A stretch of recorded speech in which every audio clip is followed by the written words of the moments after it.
It's the last week of the month. No. Yep. It's my least favorite day, dude. You're not getting out of it. Last time you fuckers said you both had the flu, and I had to fucking deal with it. I'm not. We're all doing it together, dude. I got the flu Musketeers. I got the flu right now. Dude, you had the flu last week, Kron. You called in. I got a different strain, dude. Like, that's how it works. Nope. My stomach hurts. Nope. Plandemic, dude. You know how. Come on. Not getting out of it this week, dudes. I don't want or this month. I'm so sick. Kron, let's just do it, because if we don't do it, it's worse next month. Like, if it's going to be worse this month, dude. We had the BOGO sale. Buy one, get one. Why are these guys jerking off before they get home? Like, just because the porno's on sale doesn't mean you jerk off before you buy it. Like, the whole point is, what I'm telling these kids, sales make people so horny, dude. Oh, they were lined up like it was fucking Black Friday, dude.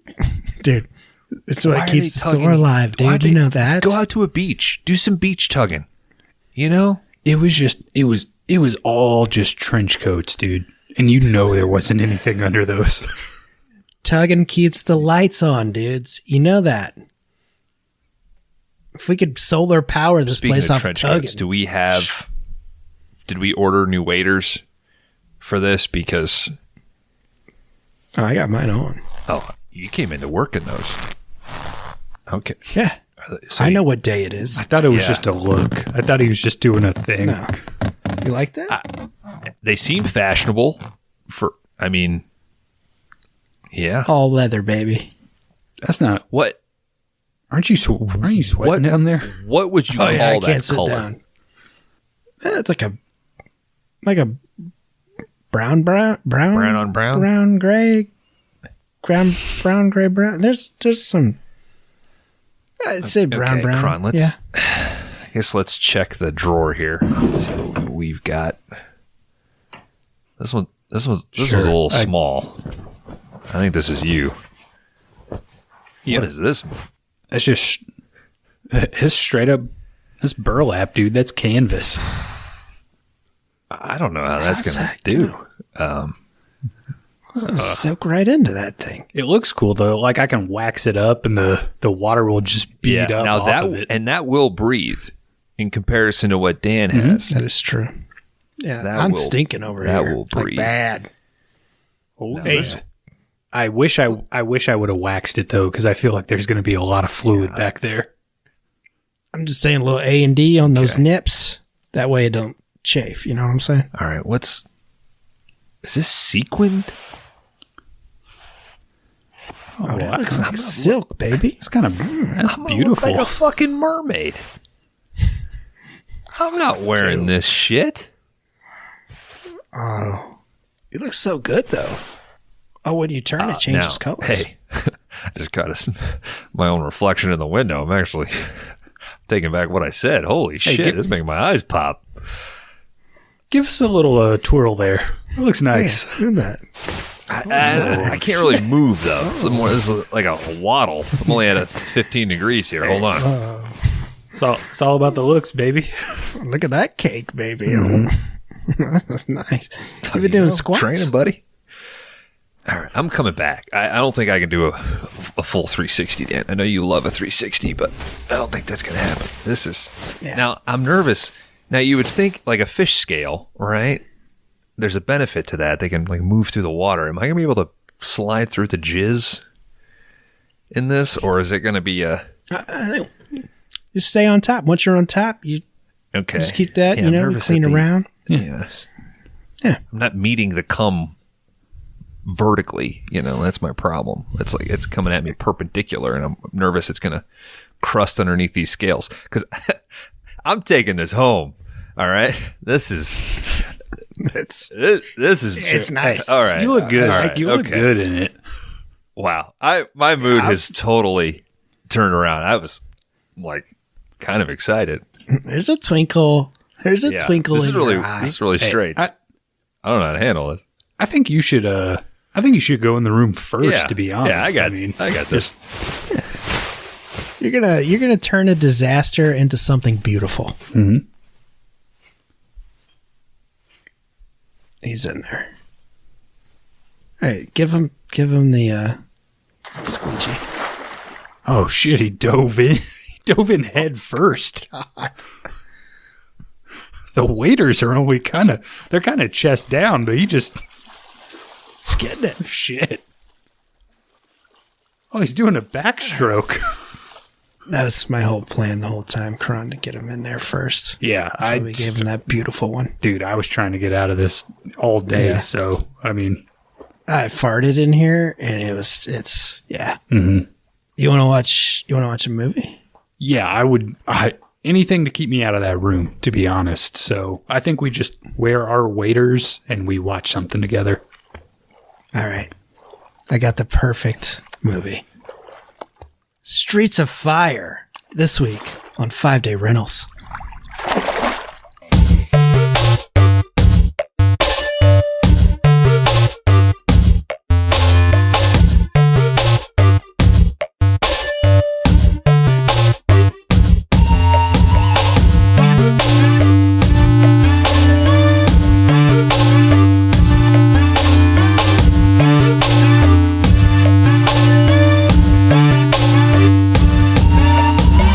Welcome, everybody, to the 5-Day Rentals podcast. We are the video store podcast where each week we take turns picking a movie that we think meets a fun non-genre category.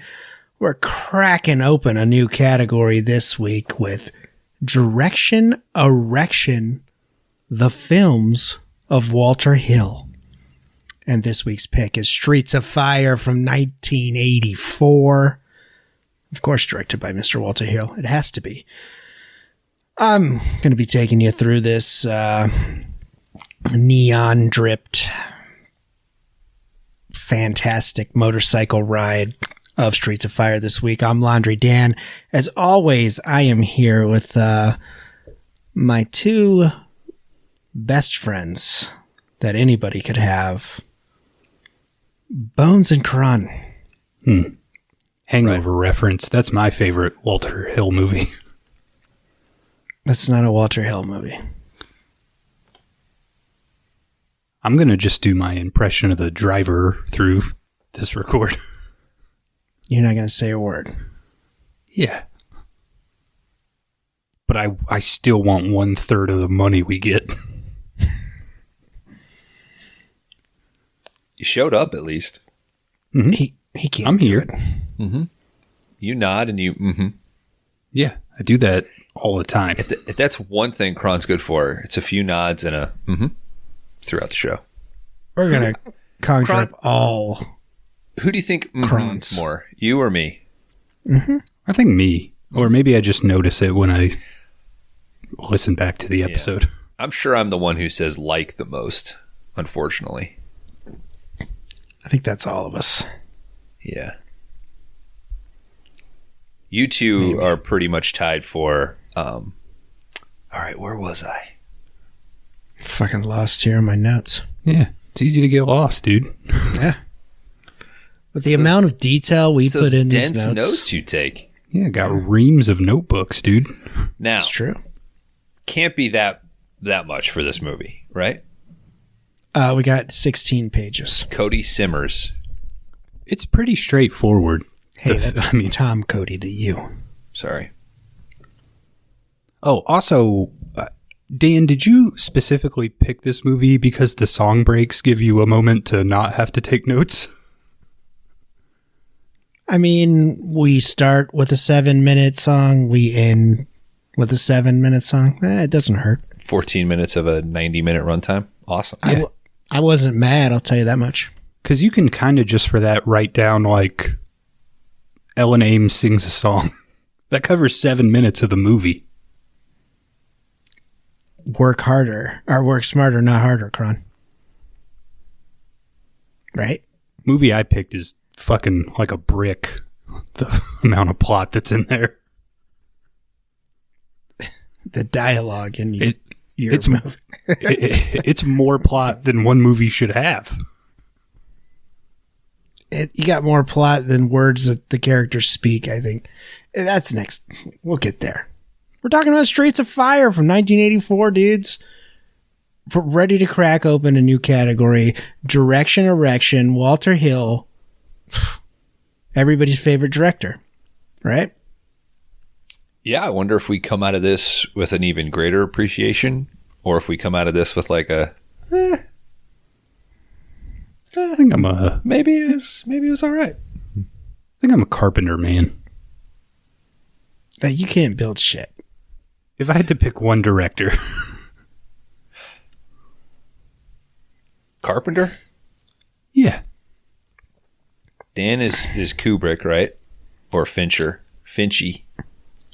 I'm a Kubrick, Finchy, No, you kind of guy. Can I pick two? Okay, Yeah. Carpenter, De Palma. Wow. Fucking cult nerd over here. He's so fucking cool. Bones, you gotta pick two. You guys can guess my two. Wes Anderson, Yep. Nolan. Nolan. Nope. Oh, wow. Man. Ooh, shit. Man might be number 3. Cameron? Nah, he might be he's probably like number 5. Who are we missing? Who's the guy that did In Bruges? McDonough. He wouldn't be on there. Or McDonough, some Irish. It's pronounced Madonna. Who's only made 9 movies and they're all McTiernan? fantastic, and we go in waves of hating him. Do I hate him? I think you probably have the same opinion of him as you do Oh, Wes Anderson. Tarantino. Yeah. That's a solid two. And I mean, the benefit is with picking those two, I get so many other directors because they are so heavily influenced by other shit, right? Wes Anderson? Yeah. Dude's smelling his own turds. Like, no.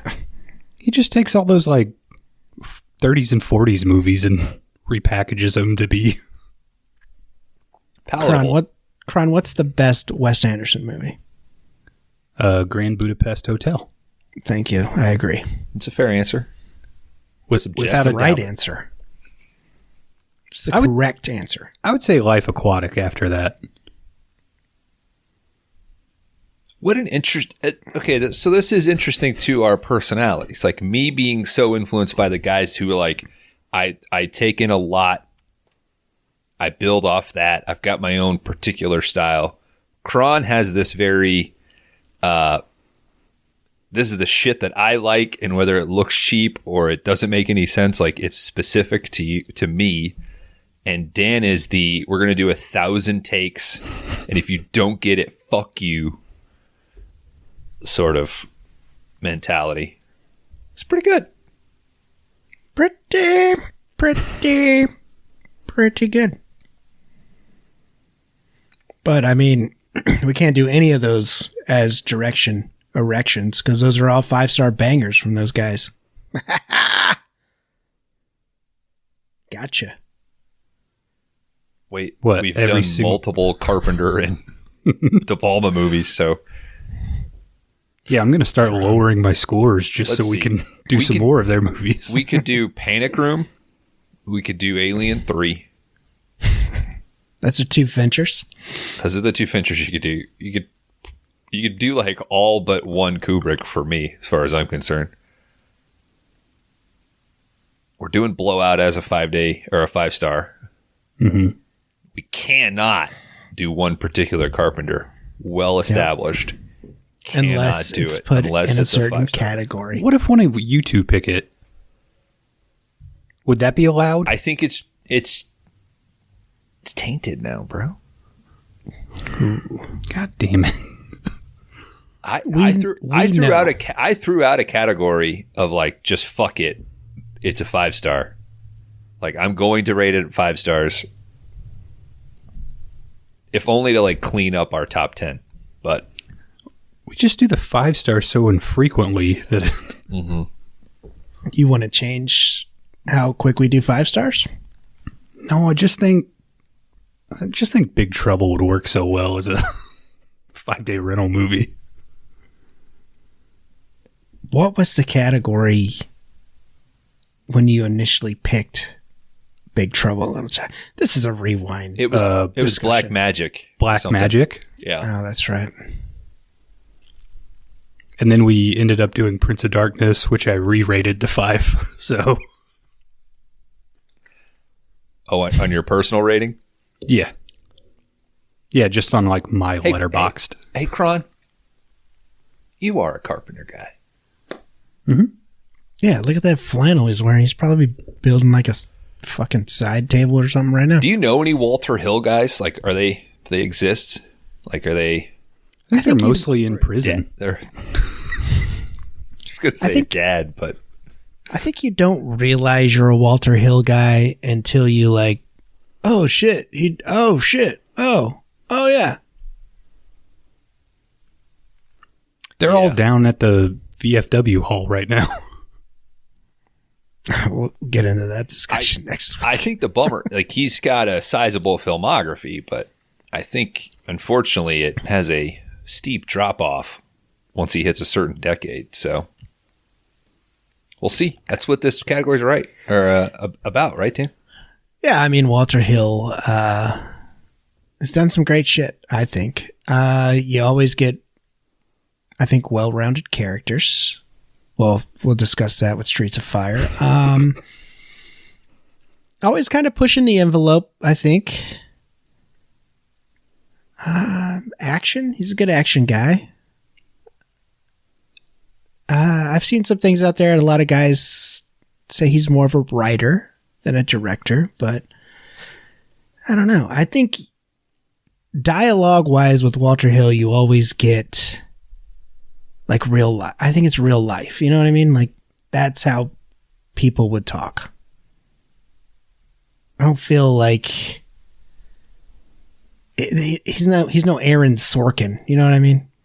Right. I don't think I would want him to be, but you bring that up. I was going to ask in your notes anywhere, is there any trivia about Rick Moranis just ad-libbing throughout this thing? There is some about Rick Moral Ass. Thank you. Known on this show. About I guess he was coming, this was early on, so he was a comedian. So he did have some trouble with Tom Cody's character there, Michael Para, whatever the fuck his name is. I so wanted to text Kron this week and say, how many pronunciations do you think Dan will give of fuck up? Yeah. Dan, do you have the quote? Eddie. Do you have the quote that he gives about like what Rick Morales said to him? So do you just act like a tough guy, or are you a tough guy all the time?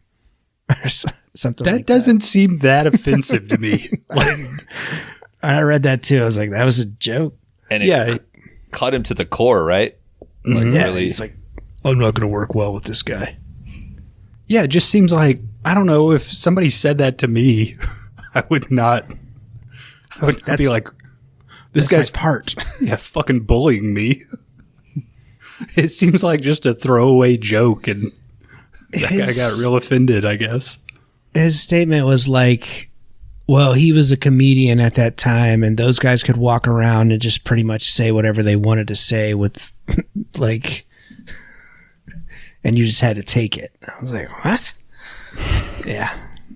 He was 84, man. Cocaine, maybe. Again, it just doesn't seem that offensive. Hey, Kron, what are you, a tough guy, or are you just acting like a tough guy? Yeah, me and Rick Morales will beat the shit out of people, dude. You mean Rick Moral Ass? Mm-hmm. I'm gonna make those t-shirts.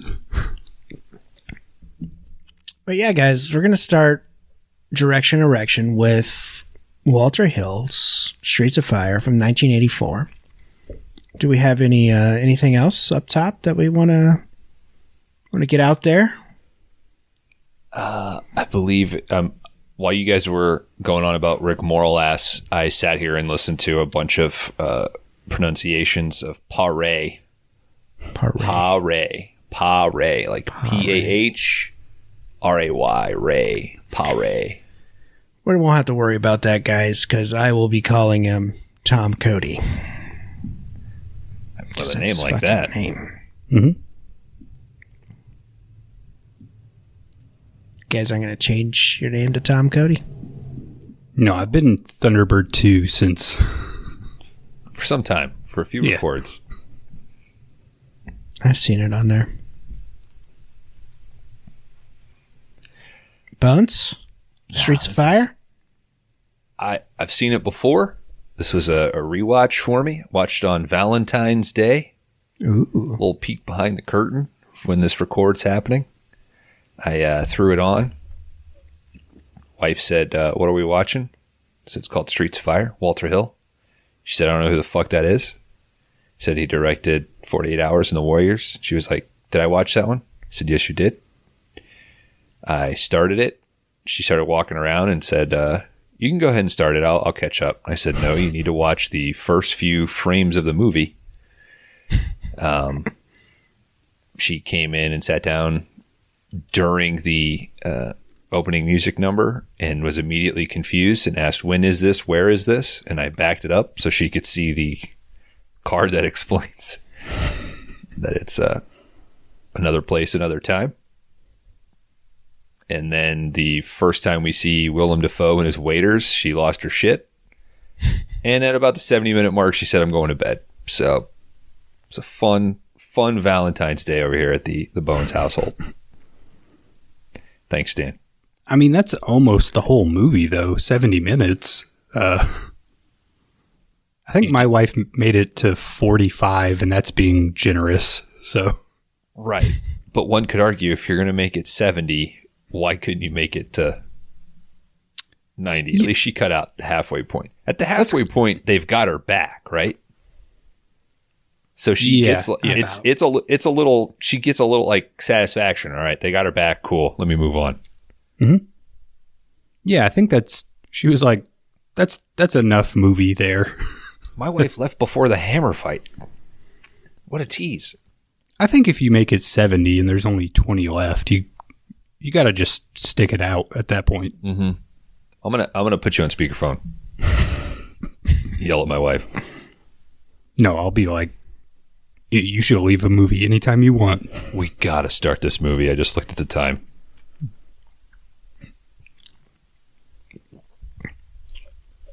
Ladies and gentlemen, from 1984, Streets of Fire. We start off with some text here.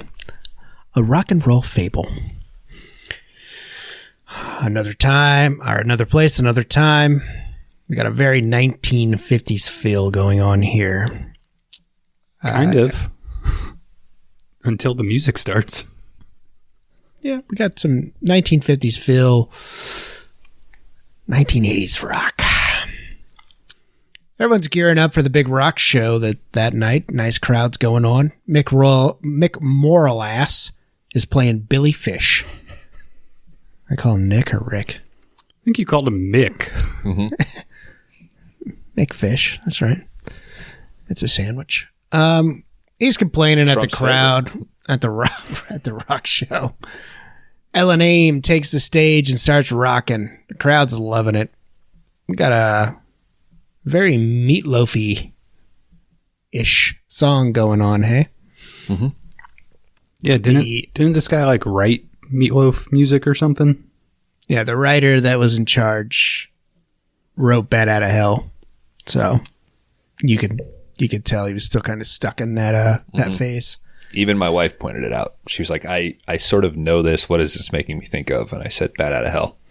She said, name a song from that. And I did about 4 minutes of Paradise by the Dashboard Light. It was pretty great.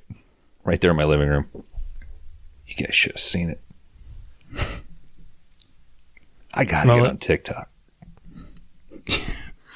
Yeah, those 4.5 minute long TikToks. Kron's our TikTok guy. I haven't checked in on how we're doing on it. How are we doing on TikTok, Kron? Oh, well, we're blown up, dude. A billion views. Ever since we had John Travolta promote our TikTok. We cut to a motorcycle gang. They're rolling in. The concert continues. The motorcycle gang enters the rock show. We get some pretty sweet shots of them just kind of standing in the darkness of the crowd, not doing anything. We get a slow reveal of Mr. Willem Dafoe. His name is Raven. Where is this in his career? It's got to be early, right? Mm-hmm. Like he hadn't done a whole lot before this? He was recommended, so I can't remember what the fucking movie he was on before this. I feel like he's very, very early on. I feel like he's young enough in this movie that he like hasn't grown into his face yet. There's no wrinkles. Face looks too big for like his body somehow in this movie. I believe this is his second time around here for 5-day rentals. He's in The Hunger as well. Yep. Don't lose your beans. Yeah, this is 2 years before Platoon. So, okay, yeah, Platoon's where he really stood out. And a movie I have not seen in a while that I've talked about, To Live and Die in L.A., was right after this, too. Oh, that's a Freakin'. Mm-hmm. Mm-hmm. That had come across the show. Got a fucking great car chase in that movie. Freaking knows the cars, man. He shouts now as Ellen is doing a dance number. Raven's gang rushes the stage, grabs Ellen, and panic ensues in the club. The gang starts beating people up as they make their way onto the stage, and then they make their way out of the venue with Ellen and take off with her on the back of their hogs. Lest we forget, one particular 5-day rentals favorite tries to intervene. Hey. That's the star of The Vagrant himself, yes, Mr. Bill Paxton. The gang causes all kinds of mayhem and anarchy as they pour out into the streets, but they manage to escape with Ellen and leave chaos behind. We cut to a letter being typed out to ask Tom Cody to come home. We get a really quick cut to Tom Cody coming home. He's arriving on the metro there. I know it's another time, another place, but is this set in Gotham City? Like Chicago. It's all fucking like steel beams and steam everywhere. It's basically the Chicago L train, I'm sure, right? Although this Chicago, I'm sure, is all backlot, but it's all backlot. There's kind Walter of Hill didn't want to go to Chicago. There's like that one club and like the fucking steel girders that run all the way around it. That's like half the movie almost. Oh yeah, they for sure are faking facades and little tweaks to shoot in the same like 8th mile. Mm-hmm. I believe you get the same street like 8 times. It works, I think, though. I think the world that he built works. So, we'll say that. Tom arrives. Tom Cody, he heads to the diner, has some coffee. The roadmasters show up. They start giving the waitresses a hard time. This is where we meet Riva. She tells them that they're looking like a bunch of punks and that all the trouble has already left with Raven's gang over there. Lady from the Warriors. Right? Mm-hmm. Yes, she is from the Warriors. And she's also from her 3rd appearance here on 5-Day Rentals, Brain Smasher, a love story. Oh, that's right. These goons, they start fucking up the diner. Tom Cody's not going to fucking stand for this shit. Butterfly knives show up, gentlemen. I like when Tom Cody takes his overcoat off and it looks like he exclusively trained to fight down on the farm. Like guess there was an unruly pig or something that he had to. You think that's where he was coming from? He looked. I mean, it's just like a tattered shirt. I think his pants are held up by a piece of twine or something. Oh, it's Farm Boy Badass for sure. Yeah, that's the new Tom Ford line. I think it's a badass look, actually. The denim shirt, like cut off with the suspenders. Yeah. Later, when you see him shirtless, I was cracking up because he stands like Robert Mitchum, like he's little and he's like lean and tall.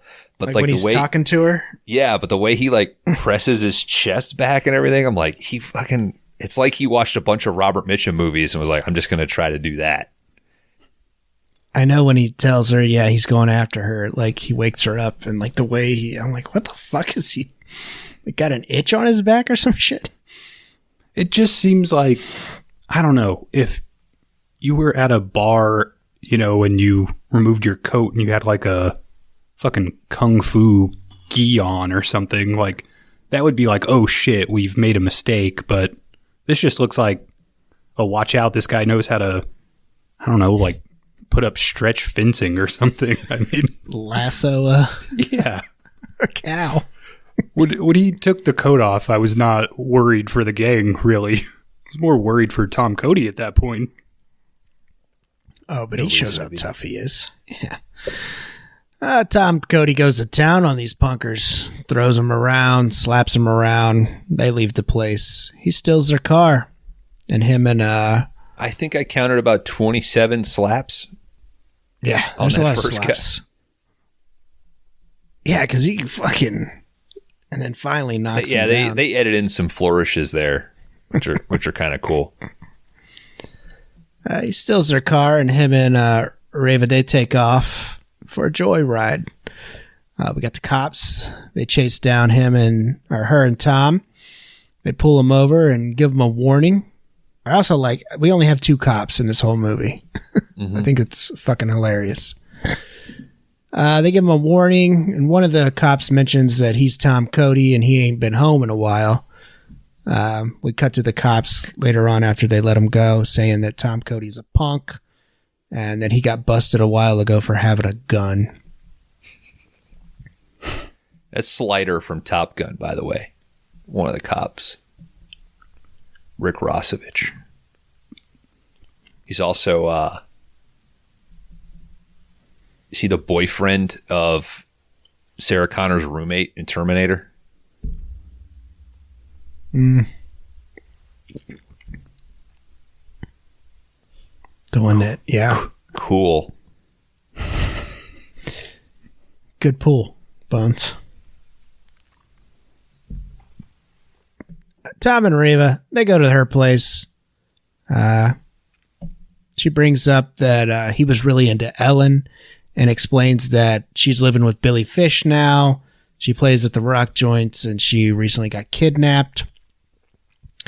Tom says he won't be saving an old girlfriend who shacked up with another guy. We cut to Tom. He hits the bar. Sorry, Dan. There was a lot of sexual talk here too, because she mentions not having a few guys over, but nothing that lasts. That just seems she like does? He says something about when was the last time you had a guy here or over, and she says that I've had a few, but nothing that stuck around. But just basically admitting I'm sleeping around and shit. That seems so casual to talk to your sister about. I don't know. It's another time, dude. I mean, another place. It's true. Who knows what the norms are? This is a rock and roll fable. I mean, hey, I'm all for her liberation and all that shit, so go for it, but not a conversation. I hated when girls called me up on the landline, and my mom would be like, "Hey, there's a girl on the phone for you." I would just hang up. I'm not. You're not going to listen. I have no romantic interest when my parents or my family is around. Doesn't exist. What's up, babe? How those tits? Yeah, well, I'd be like, can you take down a name and a number? I'm already on the phone with one. All right, fucking make this Brewster's quick. Millions over here with 2 fucking landlines. Holy shit. Oh, shit. Yeah, that's right. Got him. That's how many women were calling the house. Tom chats with old Bill Paxton here. Tom Cody. Oh, Tom Cody. How's your hammer hanging? Yeah, I got beat up trying to save your old girlfriend. You should have been there. Would have been like the old days. We would have whooped some ass. That's Clyde the bartender, Mr. Bill Paxton. He's so fucking good. I'm so bummed that I was so hard on Bill Paxton for years. You were hard on Bill Paxton? Yeah, I used to just think he was like corny and lame. And I think it's just like the Texas accent that's always there. But I don't know, man. He's like a solid fucking he's a solid character actor. Like a role like this, he like elevates it, you know? Like, he is my favorite part of True Lies. I hear he's really good in this movie called The Vagrant. You should check that out. Fuck that. Watch Brain Dead. Clyde the bartender, he gets into it with a lady here. Her name's McCoy. McCoy knocks the shit out of Clyde after they share some words. I wanted to revisit, speaking of the Pullman Paxton paradox, about bartending etiquette or patronizing a bar and being rude. McCoy is nothing but rude. She is to old Clyde here. You know, I'm in favor of him shutting her ass down. Okay, got rocked. Yeah, she was very rude. And he was calling her out on her shit. And because it's inappropriate to hit a woman, she has the upper hand. It's fucked up. And they got a bottle out of it, too. Fuck yeah. They stole from the bar. Yeah, Cody just stole from his old friend. That's going to come out of that guy's pocket, dude. Clyde knows Tom Cody's in town. Like, we're gonna take a loss tonight. They share a drink. And then Tom and her take off. Just to be clear, though, a totally different scenario from Last Seduction, where that lady just goes in and tries to order a drink. No, she demands. She's very rude. She's very rude. I don't know. This lady is rude, more rude. McCoy was originally wrote as an overweight sidekick male, but when I bet Louis Anderson was pissed when this part fell through. If it's got wheels or a motor, I can drive it or fix it. As in the army.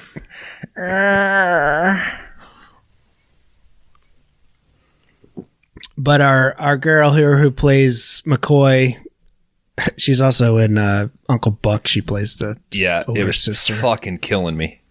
Yeah. Because I was like, God damn, where have I seen this lady before? And she's like, I'm more interested in McCoy. Who did you say she plays? I thought she played Buck's girlfriend that doesn't believe that he's got to go watch his... Oh, I thought it was the sister. I don't fucking remember. The sister. No, like the sister. The older sister that he's always embarrassing. The sister is the girl from, or the lady from Yes Dear. That fucking CBS show that I used to have to watch at the ambulance base all the time. You loved it. It's better than fucking everything. Everybody Loves Raymond. So, I'll give it that. Is it better than the King of Queens? Yeah.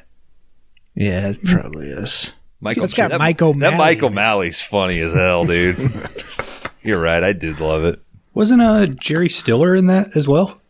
King of Queens? That's King of Queens, yeah. Yeah. It's in Seinfeld, too. That's a show. I don't know if you ever heard of it. Mm-hmm. We've been watching some Seinfeld with dinner. That's a good dinner. Mm-hmm. We eat at the table now and talk. Wow. Dude, what's going on over there? Schedules have fucked things up, so. I do that because I have children. I'm like, no, you can't watch your iPad while you're eating. Because you miss your mouth. When you said at the table bones, you've like got the TV over on the side of the table and you go like, ah. I wish. Now we can watch Jackie Gleason while we eat. Tom, Cody, and McCoy, they start chatting. They're both in the Army.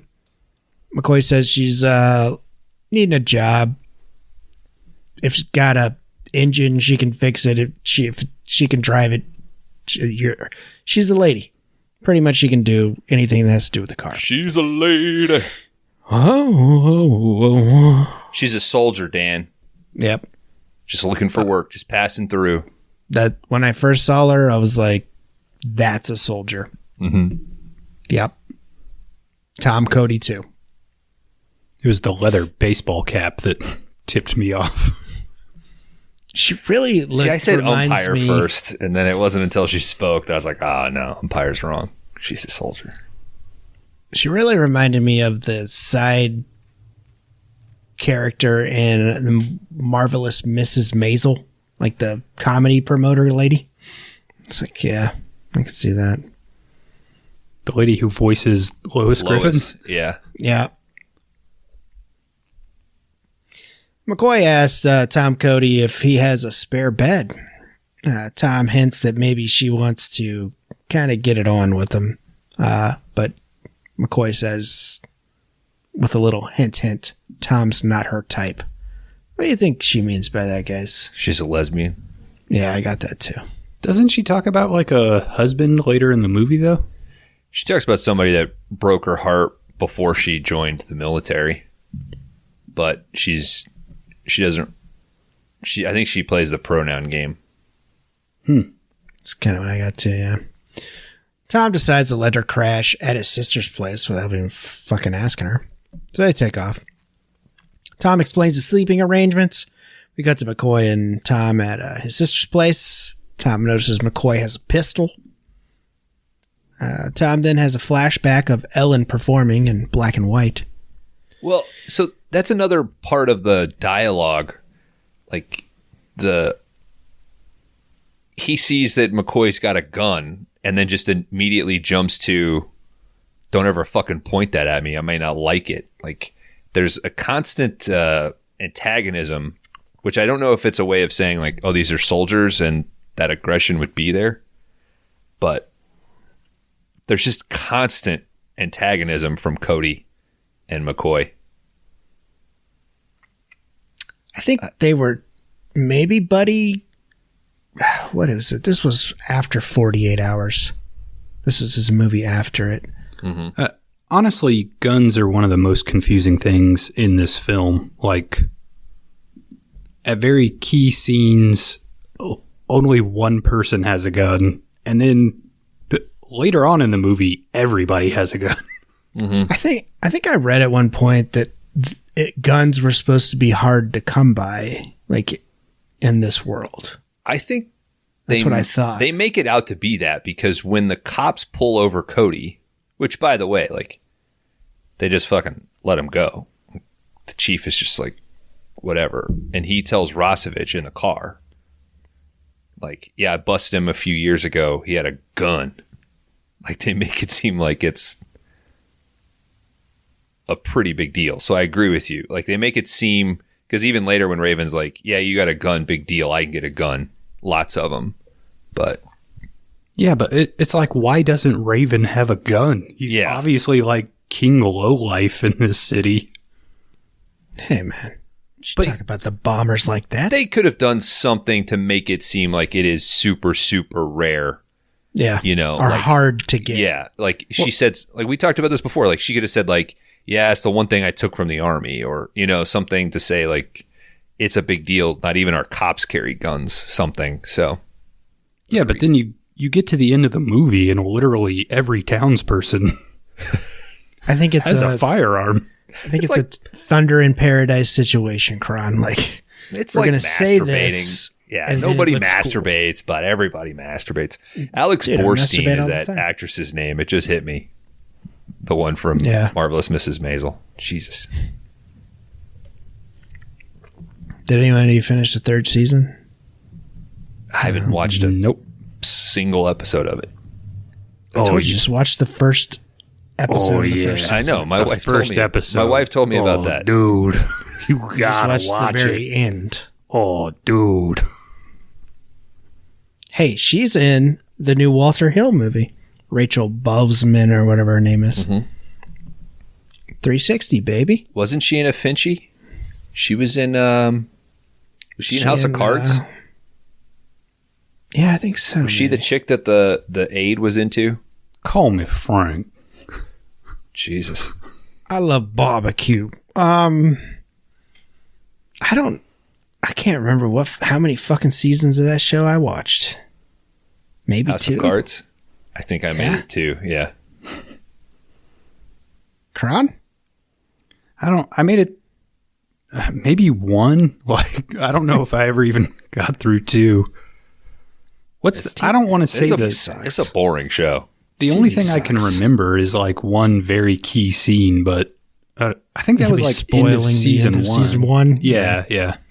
Kate Mara. Yeah, but that's like the only thing I can even remember from that show. And the guy who has like the barbecue joint. Yeah, you're pretty spot on. And then doesn't his wife take over whenever he got in trouble? I think at some point. Yeah. All right, we're not. Okay. Yeah, we connected it. Oh, it's mighty good barbecue.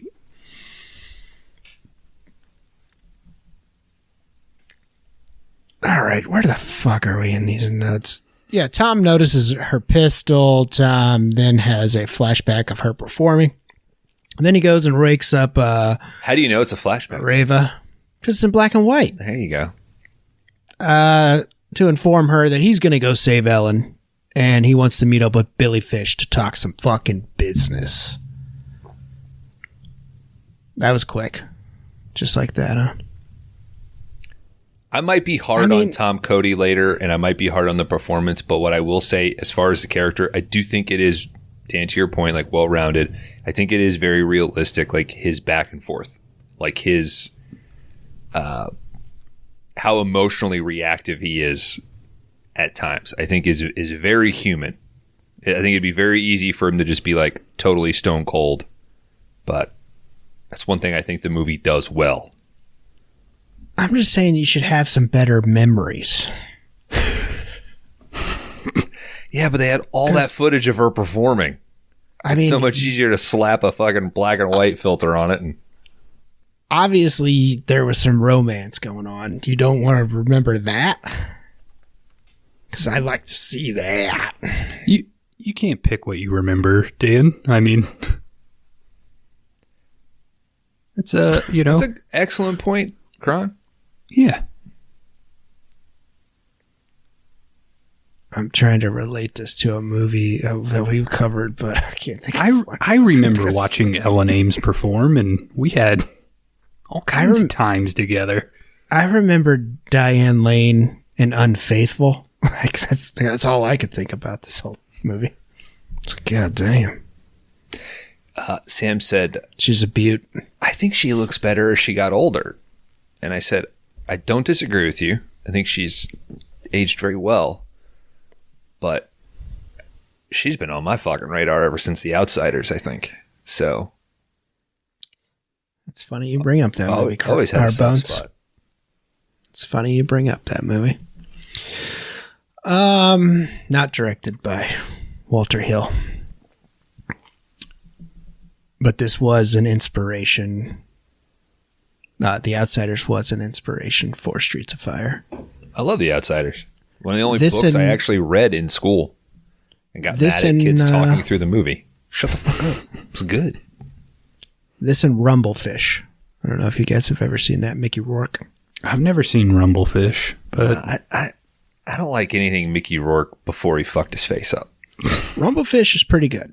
Outsiders, Rumblefish, both directed by Francis Ford Coppola. Dude, have you seen The Wrestler? You're going to go nuts. Oh, yeah. All right. We cut to the next morning. Tom hits up the local gun dealer for some protection. Like we said, talked earlier, it shouldn't be. He just said, hey, I need some guns. And the dude opened up like fucking Yeah. trunk full of But them. he's Tom Cody. Yeah, but this true. is another thing. true. Like, if guns were really hard to get, that guy would have like 2. But he has a trunk full. He has like 40 guns. I mean, Or they would meet at night. Like, he just like opens it up during the day. Like, yeah, dude, here you go. Okay, easy fix. Is the guy who's like, it's tough right now, man. You know they're hard on shit, and he gives him a choice. He's like, I got a revolver, or I got this fucking incendiary round shotgun. You know what I mean? Like, Which one do you want? do you have enough XP to get this guy? But like, yeah, have you collected enough tokens to this point in the movie to trade? Tom gets some guns. Reva and McCoy, they discuss Tom's love life as they're walking down to the diner. Tom loads up with some kick-ass guns here, heads to the diner. As soon as Tom walks in, he starts chatting with Billy Fish about getting Ellen back. Tom Cody explains that he wants 10 grand, but he also needs someone who knows their way around the dumps, as he calls it. And he wants Billy Fish to help him out because I guess Billy used to run shows down there. it's the Promote shits. shows. The shits. To help him out, of course, Billy refuses this. And Billy finally agrees that Ellen is very important to him and pretty much she's a big moneymaker for him. So Cody and Fish, they head out to the car, but McCoy butts in. She wants in on the action. Cody agrees to cut her in, but he says, I'm the boss. Anything I say goes. Our 3 amigos head out into the dumps. Why do they all sit in the front seat together? I think it's for comic. I don't know if it is for comic. I don't know. effect. I don't know. All right. I was questioning whether or not there was a back seat, and then later in the movie, when 2 of them get in the back seat, I got mad again. It's But a you're huge back 100%. seat. Yeah. It's like one of those old 50s cars that's, I don't know, like... That's where their gear was. That's where you make out. Mhm. Tom Oh, there. Cody's guns. They were saving his those duffel seats for bag. kissing later. All right, McCoy, you switch out with Fish. I do think it would have been badass for Cody to ride in the back, though. You know, just kind of sitting in the middle, arms spread, kind of talking shit. Mhm. Yeah. It would have made more logical sense for any one of them to sit in the back. I'm sure it's all set up because it looks like they've got a 2-camera rig on that car. And I'm sure they were just letting them riff and they were cutting between those. So... They drive by. This also gets the 2 cops' attention as well. Fish explains that they would probably have Ellen at a club that's pretty shitty. He asks Cody how he's going to handle all these bikers because if he starts killing bombers, the bombers are the name of Raven's motorcycle group here, then they're going to start... That's a great biker gang name. the bombers. Yeah. All the extras here were actually biker gang members from 2 clubs, I believe, You know what's kind of weird is like in LA. that Walter Hill didn't... I mean, I get that this world has like a very distinctive look to it, but he still didn't build it out that much. Like, I mean, the guy made the Warriors. He knows how to be like, all right, these guys are baseball guys. These guys are like, if you had more than one gang, like, or even just a scene where Defoe is like, oh, you know, we got beef with like blah, blah, blah. It would have just like added some kind of They got the world building. Roadmasters. Yeah, I guess, but I think he I even don't think says that they're part of distinct the enough bombers, though. from the bombers, though. I think the Roadmaster guy says, though, that they're part of the bombers. yeah, they're like a subset. It just seems Yeah. like, I don't know, he did so well with the Warriors. It's like, Well, maybe he didn't want to turn it into the Warriors. just mention That's possible. 2 more gang names, and that's probably all you would have had to do. Dude, you're such a gang guy. Mm-hmm. I do think a failure in that is that they explain to you that it's hours away, like where they're going. Yeah, because that confused me at one point. It still looks like the same sort of place. So to Kron's point, like if they had gone through like a little village or something, you know, and there was another gang, and you had that sort of like orphans type scene from the Warriors where they had to do something, or orphans not a bop. Yeah. So I agree with you, Kron. It would have been nice to build that out a little bit, or Kron, they were already over budget. They weren't getting it. It seems like any gang, you need a rival gang that's challenging your turf, or I don't know, something. Yeah, but Tom Cody's cool because he didn't have to join a gang.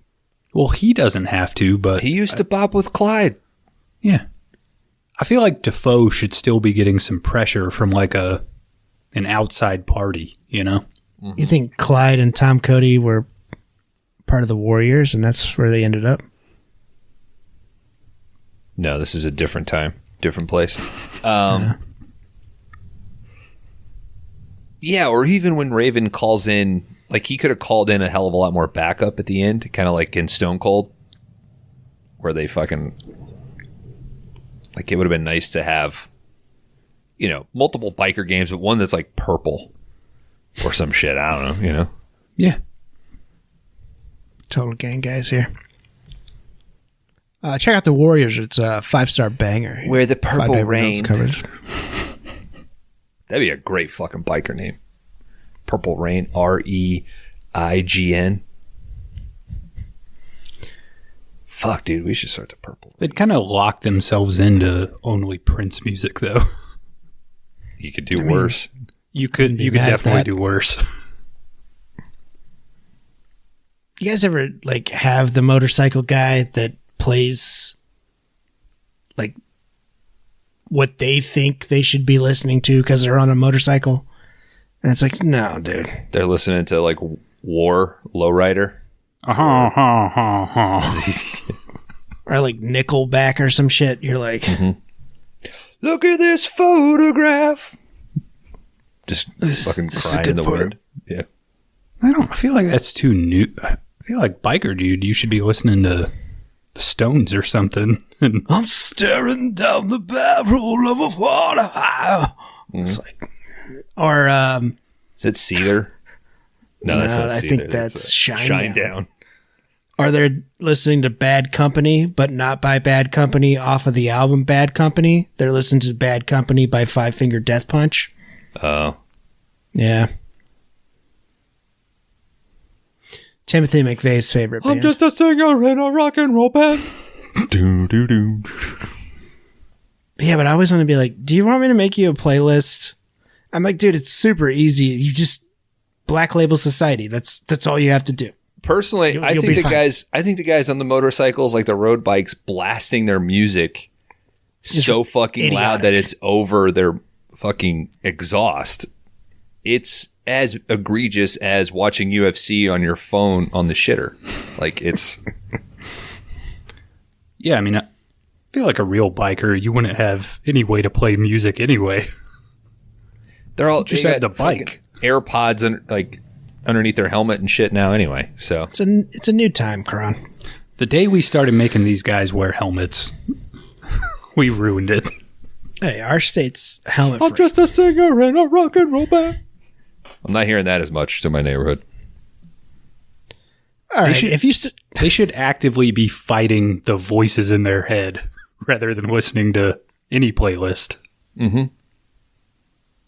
That comes with the territory. You should just be bombarded with the sound of your own exhaust. Mm-hmm. And that's only if the bitch fell off. If your lady's riding behind you, she's yelling in your ear. That sure is so funny. That's why I brought it up. What is it? Cash, grass, or ass? Nobody rides for free. All right. What's better? The bitch fell off t-shirts or truck nuts? I think the bitch fell off. It's a little classier than truck nuts. I mean, if you're reading this, the bitch fell off. We're splitting hairs here, but I think it's a little cooler. I don't know. I think I'm gonna send you guys some truck nuts though, with some 5-day rental logos on them, of Dude, course. I got a beater F-150. I'll throw them on there. I don't give a shit. Yeah, my truck took hail damage, dude. I don't give a shit anymore. Let's go. Bummer. Throw those nuts on there, bro.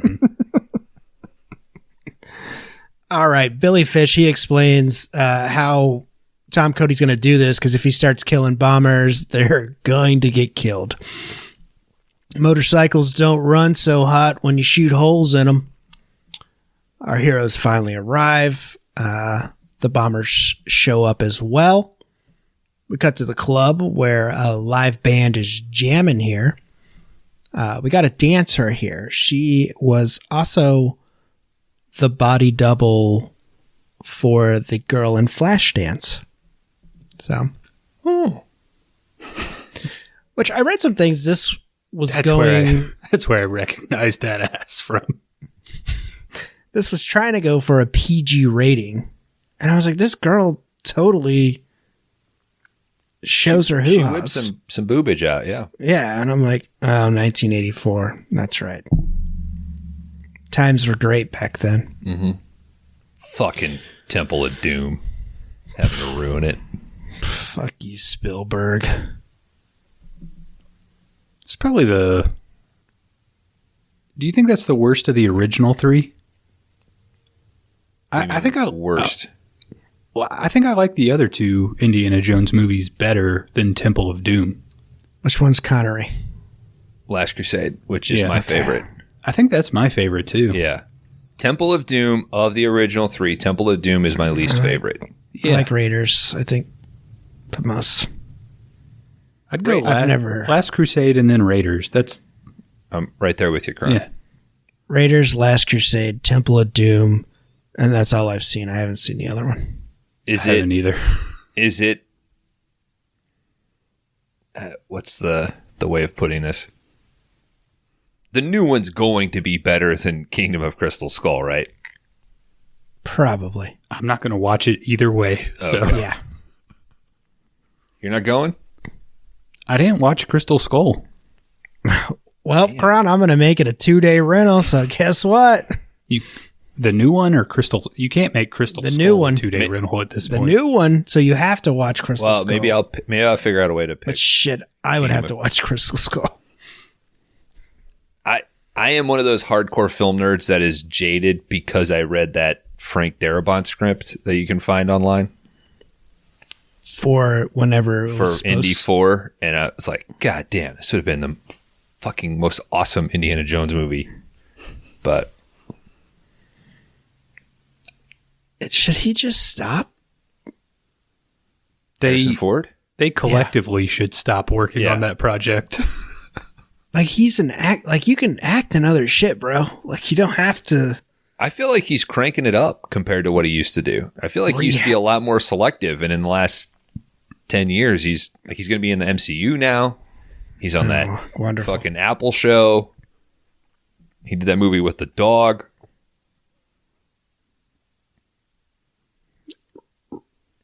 Raven arrives. Looking like a member of Rammstein. It's a great look, dude. He looks fucking great. He's memorable. Du hast mich.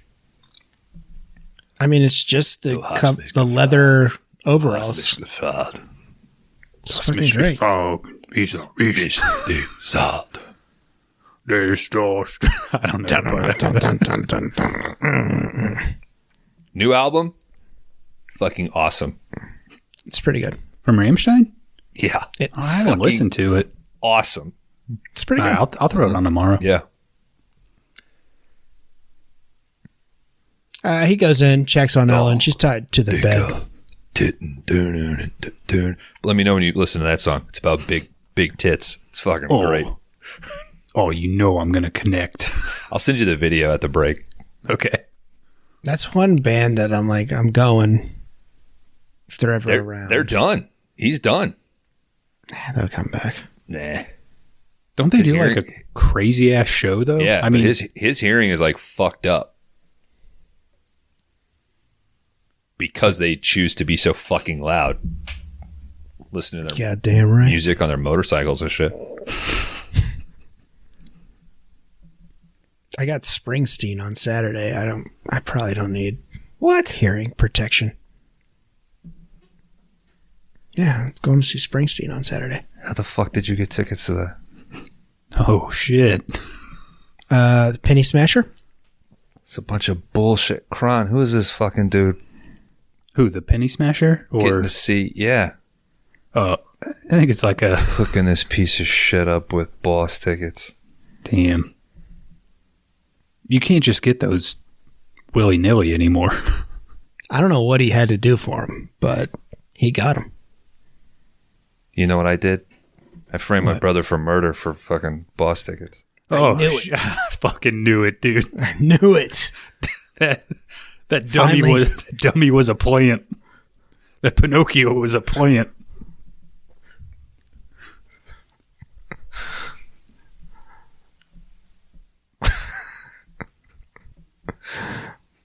Raven tells Ellen that she's making it hard on herself. She just needs to fall in love with him for a few weeks and he would let her go. Reasonable compromise, huh?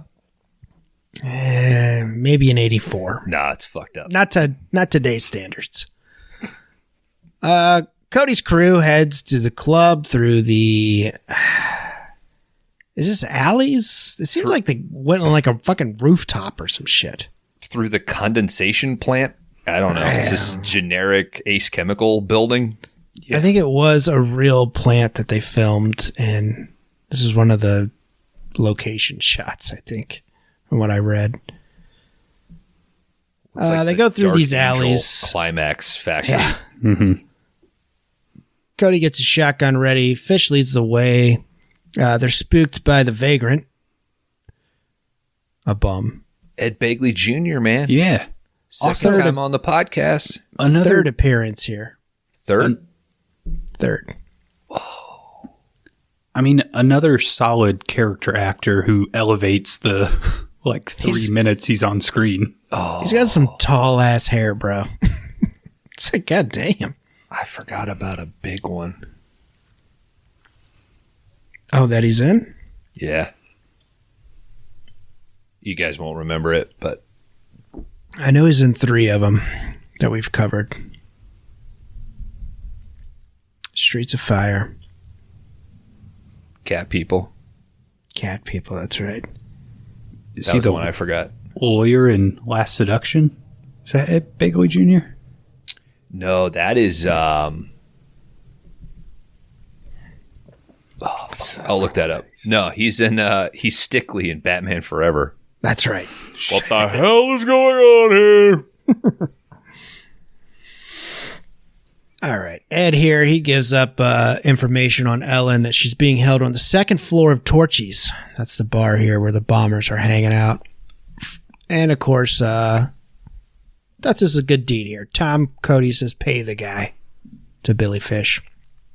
So, yeah. Go buy some deodorant.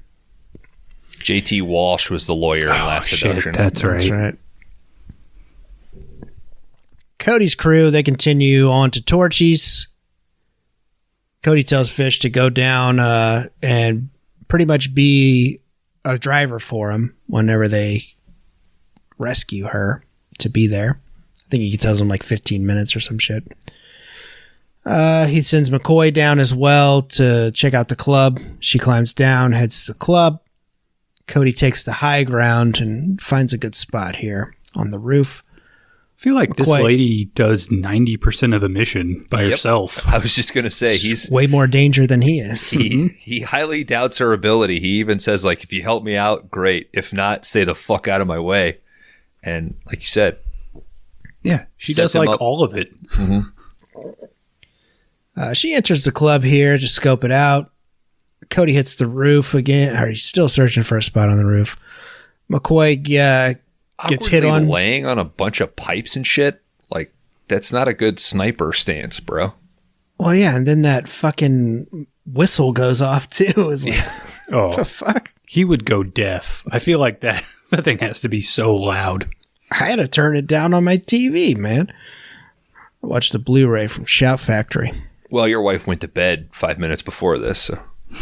I went downstairs. I tucked her in. McCoy gets hit on by one of the bombers. He's like, let's head upstairs to the party room. When that steam whistle went off, they should have cut to all the Flintstones guys leaving work for the day. Sliding down the back of a brontosaurus. Mm-hmm. You guys are showing your age. Everybody knows fucking Flintstones, dude. They're back. Bigger than ever. Yeah, Viva Rock Vegas, Dan. Never watched that one. I watched the original. I'll bring it for sequels, though. Kron's like, oh shit, I'm gonna write that one down. This bomber tries to get fresh with McCoy. She puts a quick end to that. Pretty much just knocks his ass out. Cody finally finds a decent spot on the roof. We cut to McCoy breaking in to Raven's. I guess they're playing a poker game, and his goons that are going on. She holds him at gunpoint. Cody sees Ellen from the roof. She's just hanging out, tied to a bed. Now again, this motorcycle biker thug guy, like as soon as she holds the gun up, he's like, oh, please just take all the money. Like, fucking losers in this gang, dude. I think that was supposed to be the gun thing. Like, yeah, I guns guess are supposed to be hard to find. There are 80 of you in this club. There's one woman with a gun. Well, they don't know how many bullets she has. That's true. They don't know. Nobody has guns. Are we getting into this club? I don't know if I want to go. I think we could get in. I like the entertainment. I think the band puts on a good show, and I like the dancer, but I don't know about the crowd. You got to think about the crowd. That's true. What's the vibe? Is it violent? Is it coke heavy? I think it'd be too noisy for me. I like the inside. I don't like going outside to have a smoke and listening to all that fucking racket with those motorcycles. Yeah. All right, Cody sees Ellen through a window here, and he starts shooting at these motorcycles from the roof, causing many explosions. Cody takes out a few of the bombers. McCoy starts firing up there in Raven's room at his goons.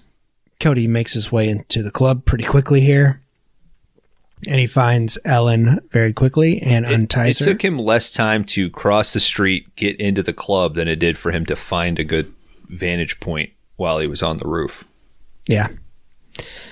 He pulls out the butterfly knife and Maybe quickly unties her.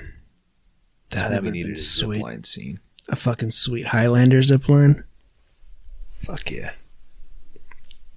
Check out our episode on Highlander. It's wonderful. It's all right.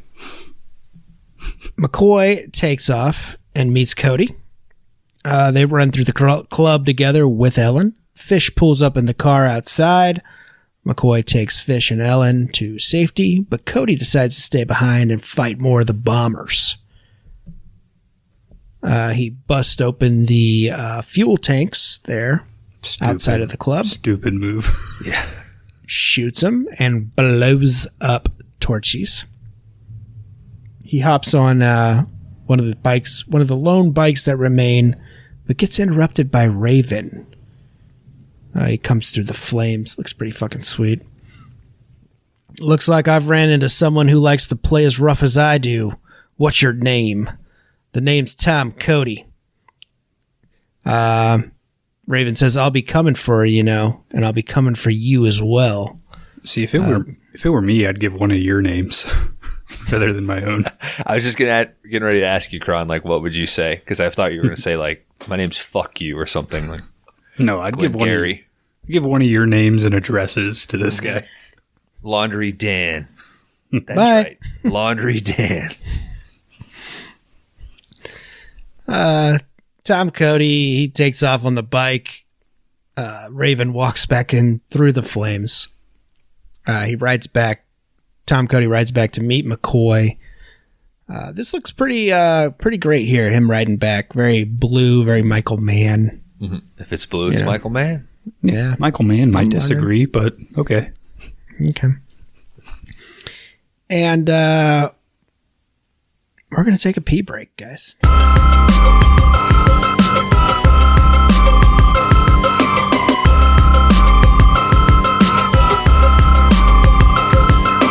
Hey, welcome back, everybody, to 5-Day Rentals. If you're just joining us, I don't know why. Go back to the fucking beginning. But we're in the middle of Streets of Fire right now. We got Tom Cody, a fucking certified badass. We got Ellen Ames, very talented beauty. And we got a kick-ass sidekick, McCoy. And a badass villain, Raven, Mr. Willem Dafoe here. Just wearing leather all the time, which seems hot. Leather waders. Yeah. There's no way you're getting breathability in those things, right? I mean... Yeah, it's about the look. I mean, if he's not wearing a jacket... Fucking swamp crotch, Every time he sits down, I mean, it blows a blast of ass air, like, right in your face. I don't know about that. You think that was a complaint? Oh, man. How many scenes have we got to film with this? I bet Walter Hill, though, was like, we'll be done tonight. Mm-hmm. It's 3 hours. You can do it.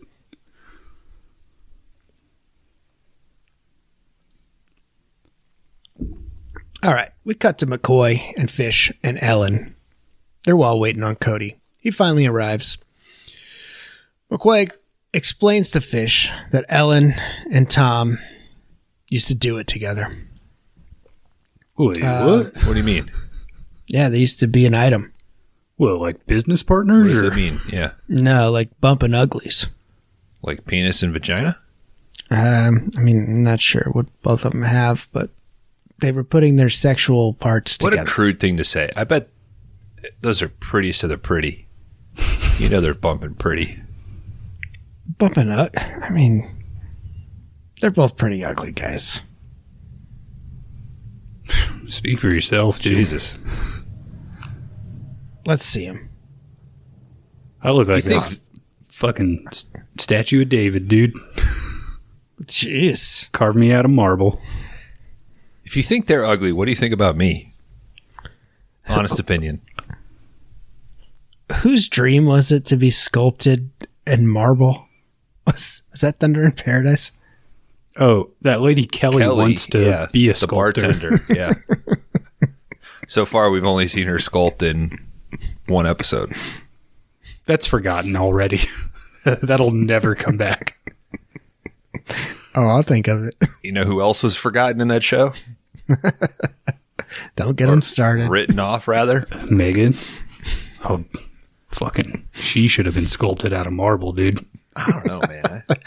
She is behind you because you've been working on that for months. She's my muse, dude. What can I say?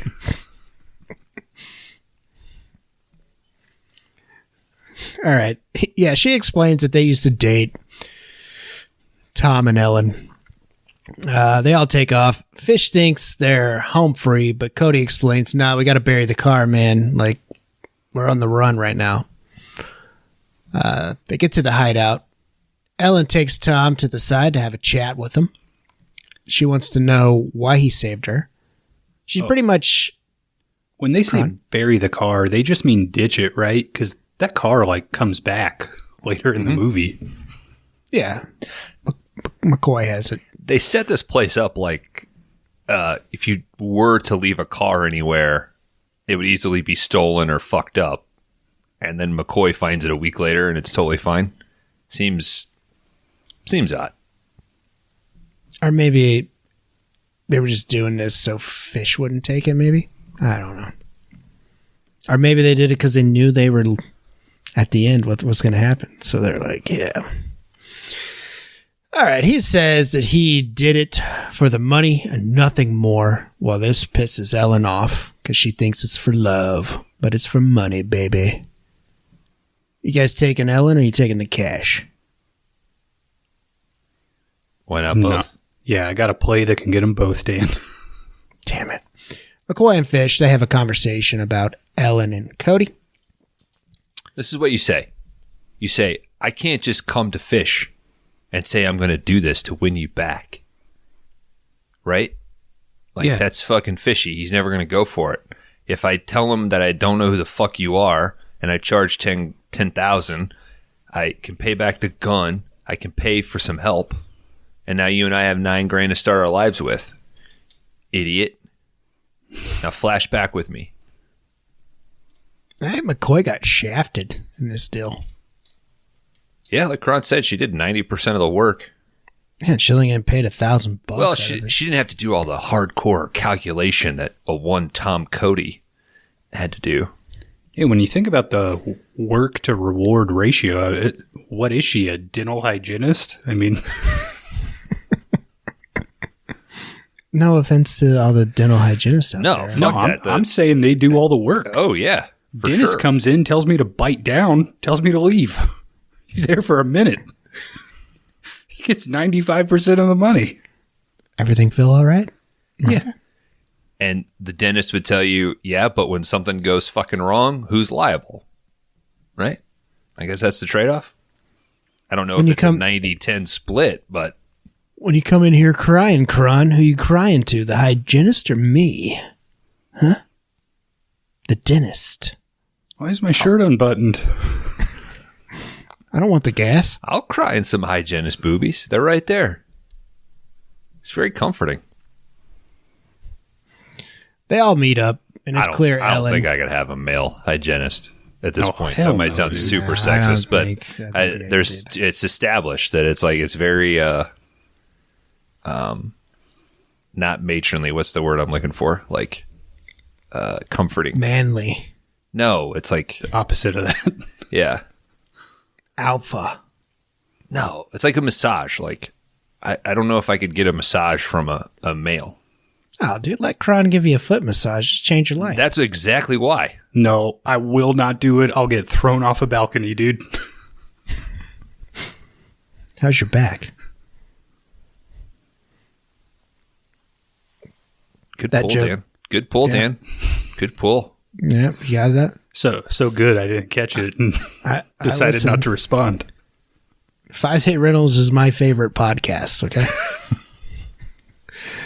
They all meet up.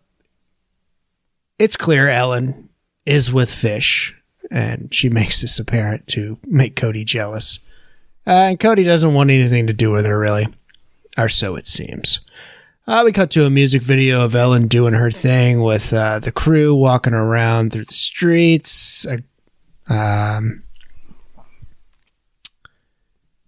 looks like a music video as they walk through the streets. Well, okay. Sorry, is this the part where it's like the song starts and it's like ticking almost, and the shots cut into it? I thought this was the coolest part of the movie, to be honest. I think this song's called Sorcerer. But it's just the way it's very much like a music video, how it cuts to black, cuts to just 2 seconds of what's happening on the street. It looks awesome. Yeah, we haven't really talked about that weird wipe It's kind of comic that booky, they have. Yeah.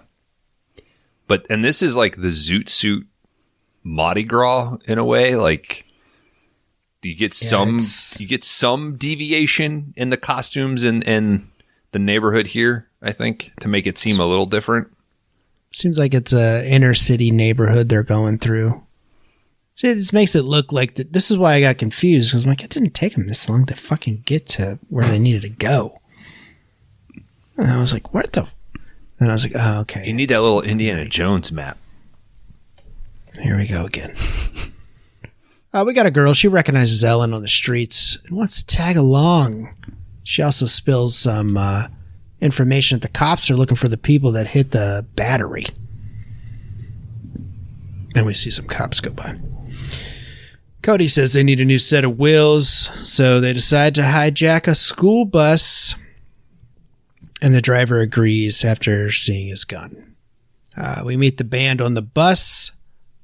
The So-Reels. It's E.G. Daily, by the way.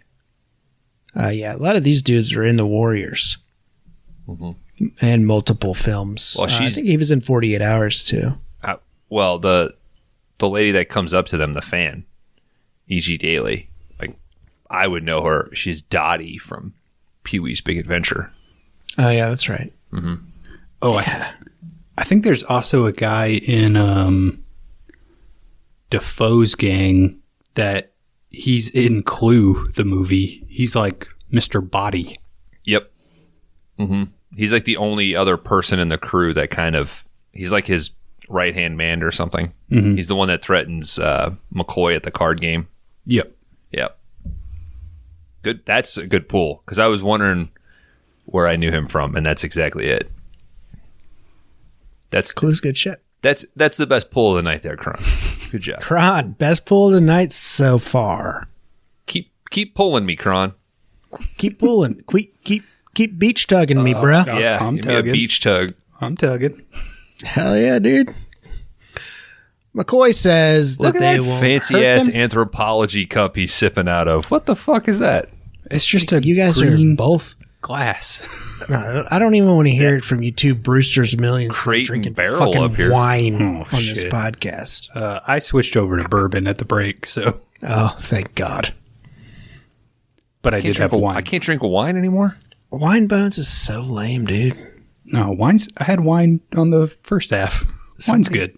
Somebody's training right now, okay? Yeah, and now you got best pool since you switched to bourbon. It's true.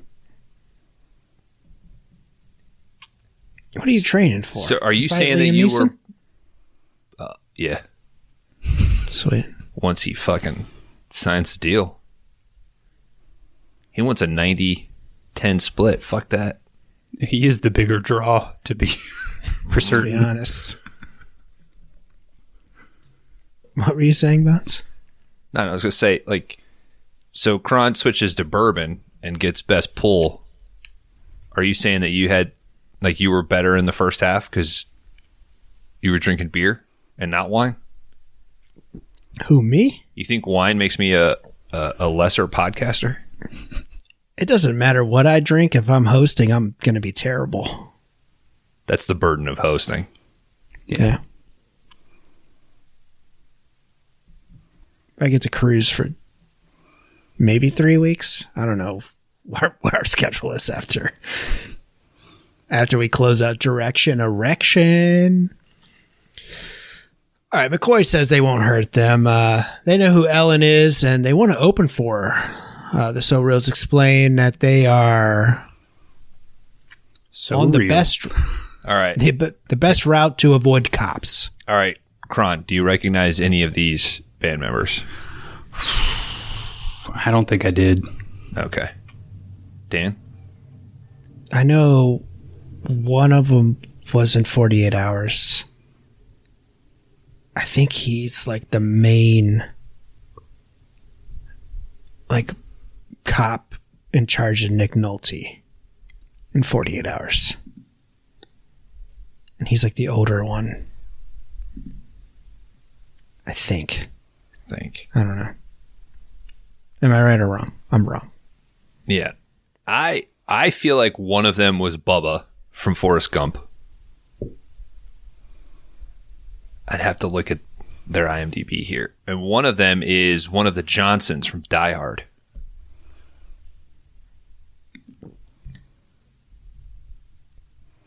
Yeah, these guys, Just like Saigon, eh, slick? they all have multiple It's a junior Walter high, Hill credits, I believe. Walter Hill likes to bring back his guys. Quick cut to the bus getting a flat tire, and they're trying to fix it. The whole gang is just kind of waiting around and chatting. Fish explains to Cody that he better get out of the picture because he's with Ellen now. And Cody says he could kick the shit out of him, like, get the fuck away from me. Would you guys be scared of Rick Moral ass? No. Didn't he like take a punch like a champ not too long ago? I don't think he took it like a champ. I think he went to the hospital. Oh shit. Okay, so Grand L. Bush is one of the band members there. He's the Little Johnson in Die Hard. He also plays Balrog in Street Fighter the movie. Oh shit. Maybe I should beat up Rick Moranis first, like, and maybe that'll work my way up for my title shot against Liam Neeson. Somebody was trying to go that route. Yeah, maybe they had the same idea I did. Just waiting for their fight. Mm-hmm. We cut to the bus is finally moving. Do you think Surreals? Rick Morales asked that guy if he was really tough or just pretending to be tough? Oh, he showed him. Have we ruled out that it's not Michael Paré? That's a good point. Suspect number one, dude. I know where I would be going if I was that detective on that job. This wasn't a Juicy Smoulier thing, right? Where Rick Morales faked getting punched to get some press. I wanted you, Honey, I Shrunk the Kids 5. I just watched a Kirk Cameron movie. Why? Because it was part of a fun watch-along thing. And Juicy Smoulier is like a 10-year-old in the movie, and he's fantastic. It's such a bummer. I forget the name of this thing. I'm going to tell you, I'm sidetracking this episode to talk about this thing. The premise of this is Kirk Cameron plays a orphan, right, who's adopted by this like farmer, and he's very close with Cloris Leachman, who is the proprietor of an orphanage in the village. And Kirk Cameron's like family, like his adopted parents both die, and he's left with his mentally challenged adopted sister. And his dream is to also have a family, and they're pig farmers. So he kidnaps Juicy Smoulier from the other orphanage because he knows that the other orphanage is being shut down, and he convinces the kid that he's an angel and the kid is dead and in heaven, and Kirk Cameron's responsible for like guiding him through heaven. And it's fucking bonkers, man. Juicy Smouilier's like, well, how did you die? And Cameron's like, I was in a bank robbery that went south. Like I got shot in the face. So for like half of the movie, he's pretending that he's an angel and having to like explain all this shit to Juicy Smoulier. And then at the end, Juicy Smoulier is like, I knew you weren't an angel the whole time. I just liked having a new family. It's fucking weird. Perfect 360. Yeah. This is what you're doing on the weekdays? I got other friends, man. I'm doing stuff. Are you familiar with Everything is Terrible? It sounds terrible. Yeah, that's what it was. It was an Everything is Terrible watch along. So they had like an awesome Christian rap pre-show, and then we watched this movie. Sounds terrible. It was great. It was fantastic.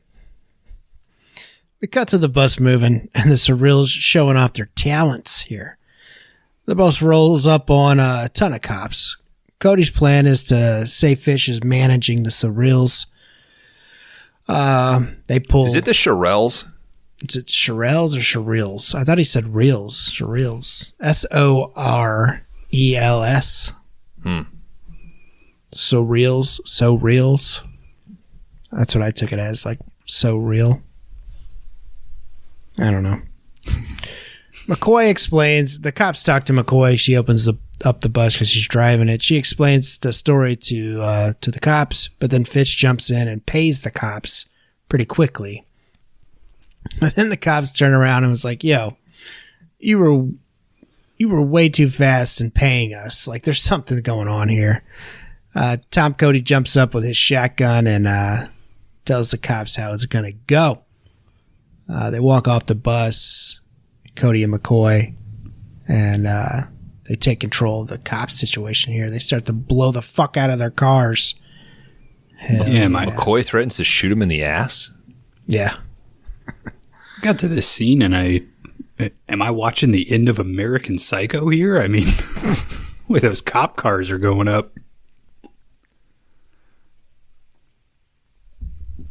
Check out Bones' episode on the best little horror house of American Psycho. Nah, yours is the new hotness now, Dan. That Zodiac app. Yeah. People love it. Oh, people are loving it.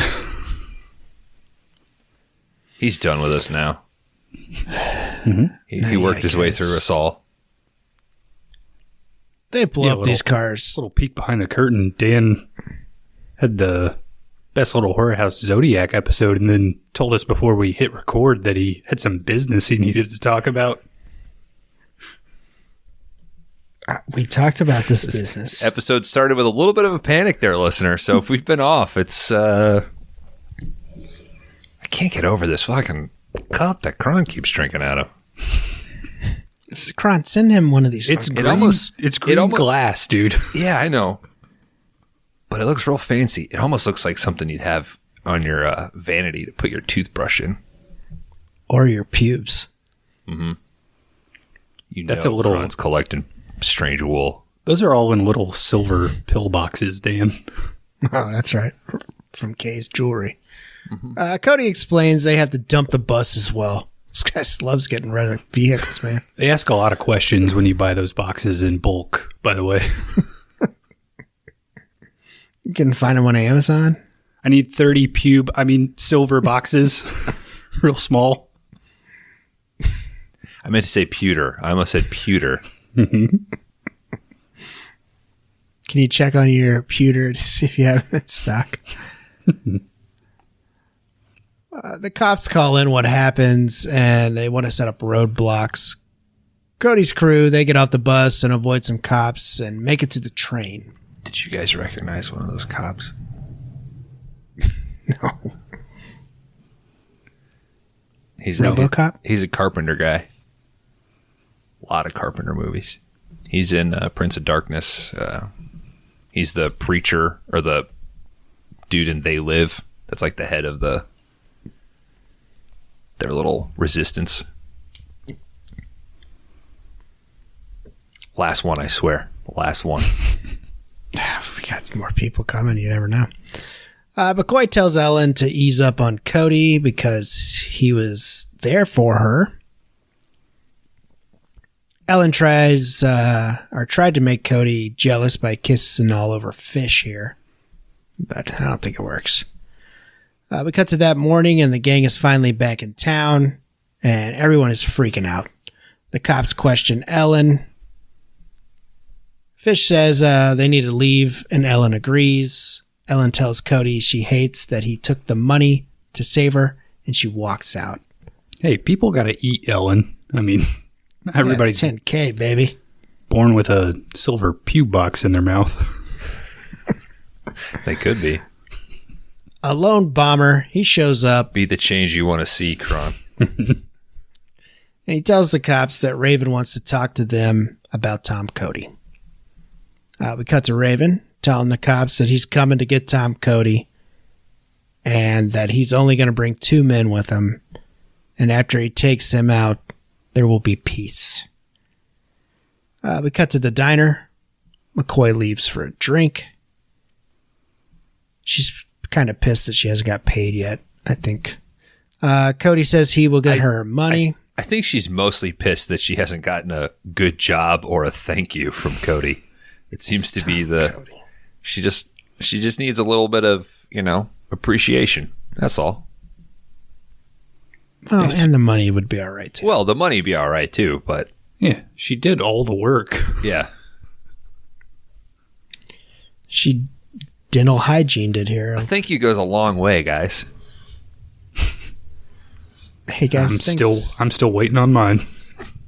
Thanks for being on this podcast with me tonight. You got it, dude. Mm-hmm. McCoy calls him a jerk. Here's your cut of the Applebee's money. Oh, shit. It's only like $6. Well, yeah, but it's in free app coupons. And it's only $6 off. Mm-hmm. Oh, fuck. McCoy calls Tom Cody a jerk, and she leaves. Tom's clearly in his feelings about Ellen here. Reva, she starts laying into him for this, but they're interrupted by the cops. Our main cop here, he tells Tom Cody about Raven wanting to fight him, and he orders Tom Cody to leave town. And if Raven shows up, he will arrest him on the spot. He shows up to the diner. It's pouring rain outside. He says, I want to talk to you. Let's go outside in the rain. Like, I guess it's more... everybody in the diner to hear. I guess it's more cinematic. I don't know. Clear the fucking diner out. You're the chief of police. Tom Cody, he heads over to Fish's place. Yeah, borrow a gun and start waving it around so you can that'll clear clear the it diner out. Plus, there's no fucking window. People can hear anyway. Yeah, somebody. If you're having to scream over the rain, your voice is carrying inside. Fish pays Cody the money here. Tom Cody tells Ellen that... neatly stacked in that little hotel drawer. Tom Cody tells Ellen that she's not worth it anymore. Was it like real money, or was this like a fake type of... It looked fake. Was it like a made-up currency? It didn't look like... It's you know, it's the same real. money they have in the Greasy Strangler. Okay. The cardboard fucking cutouts. Check out our episode on the Greasy Strangler. Cody takes... Or don't. Whatever. Yeah, they got to listen to Zodiac? What else have we referenced? Thunder in Paradise, Pinocchio's Revenge. God damn. It's fucking podcast like the MCU, man. Like, if you miss one, you're fucked. We're all over the place, man. Everyone's missed one on this podcast. So sad. Cody takes the grand that he promised McCoy, and he fucking throws down the rest of the money. God damn it, this turns Ellen on. Ellen chases after Tom, asks him what was she supposed to do. They kiss in the rain. We cut to them in bed after going to Pound Town. Wait, what? Yeah. Isn't there a song called Kiss the Rain? Kiss the Rain. There's a song called Purple Rain. Oh, yeah. Named after the Purple Rain Gang? Mm-hmm. They're badasses. We cut to Cody meeting McCoy at the bar.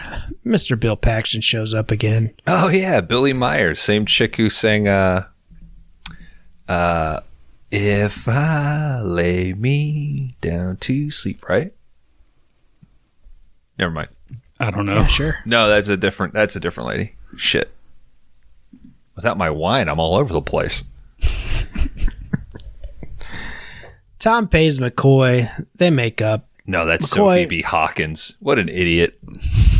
McCoy and Cody walk home, chat about Ellen. At least it wasn't new metal, I guess. Yeah, we're branching out. Sophie B. Hawkins did Damn, I Wish I Was Your Lover. How did that go? Damn, I wish I was your lover. Damn, I want to be a gangster. I don't think I've ever heard it. And then, as I lay me down to sleep. And I know that you were always... Yeah. All right. Cody and McCoy, they walk home and chat about Ellen. He tells McCoy he's going to need her help tonight. We got to Tom and Ellen and McCoy on the train. Guys, he just knocks Ellen out. Yeah. And tells McCoy to get her to a safe place. I think maybe he's trying to protect her, I guess. This was No. Not sure why. This is a long time coming, Dan. This was Walter Hill being like, people think I'm too misogynistic, so I'm going to make a female-forward movie. But he just tries he might, he just couldn't get through a whole film without decking a woman. I mean... Yeah, that's how that went. And Tom Cody can't make it back to Richmond because the bombers have made a fire on the track. That's very oddly familiar from another film. Yeah, there's also a scene where they all have to like run to catch the train. Yeah. And who is the train operator? Remember 10 minutes ago when you said this is the last one? I don't know. Yeah, who is it? Shit. Is It's the he or voice she- from The Warriors. Oh yeah, shit. That is her. Yeah. Chief from Carmen Sandiego. Good pull, Bones. Hey, Last boppers. one. Yep. Last Hey, all one. you boppers. The baseball we- Furies dropped the ball. We got to Raven. He's showing up for the fight with Tom Cody. The cops show up to stop him because Cody's not there. Raven blows his air horn, and out comes a shitload of bombers. He lied. Fish runs out and tells the bombers to get the hell out of town. He gets punched in the face like he did last year. All of a sudden, Tom Cody, he comes screeching up in his car. Need to fix their brakes on that motherfucker. Sorry, I'm late.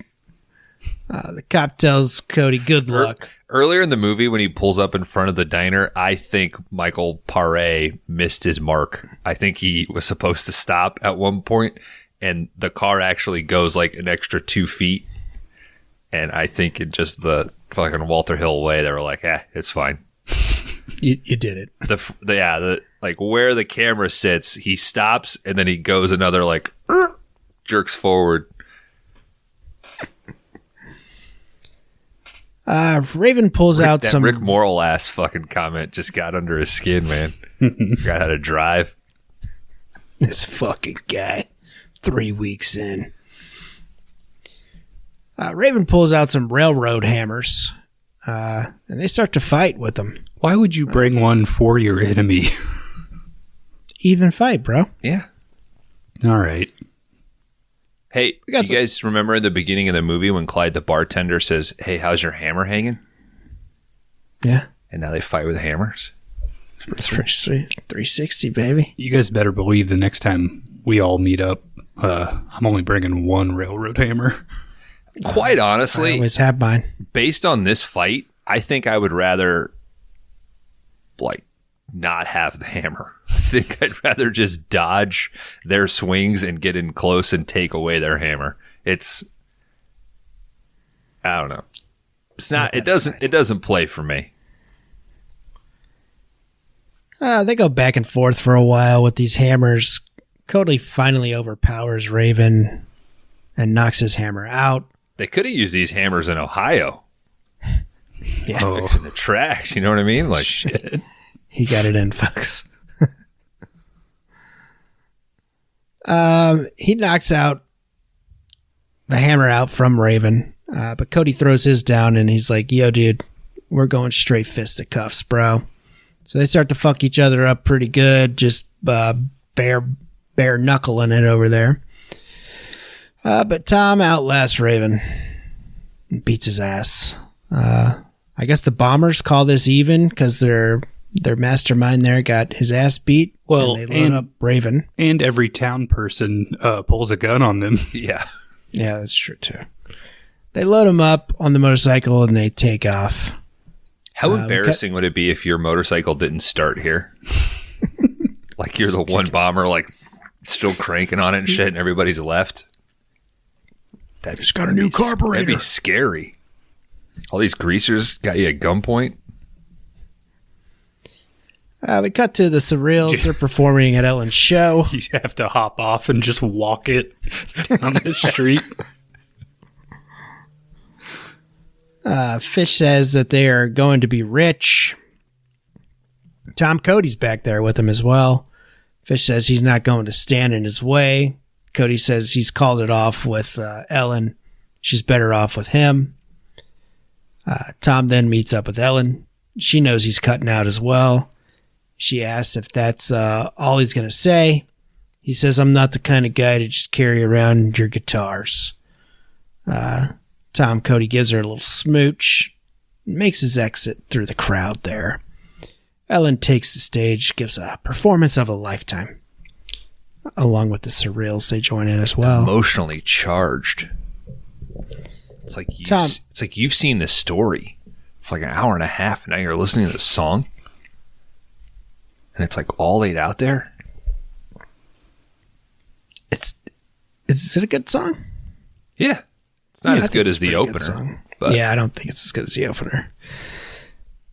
Tom watches some of this and then takes off to the streets. Some of it. McCoy he watches pulls up. the entire concert from the open doorway. I don't think he watches all of it. They're still singing when he turns his back. McCoy picks him up in the car from the beginning and says she doesn't mind if he tags along, and they drive off. End credits. Streets of Fire, 1984, gentlemen.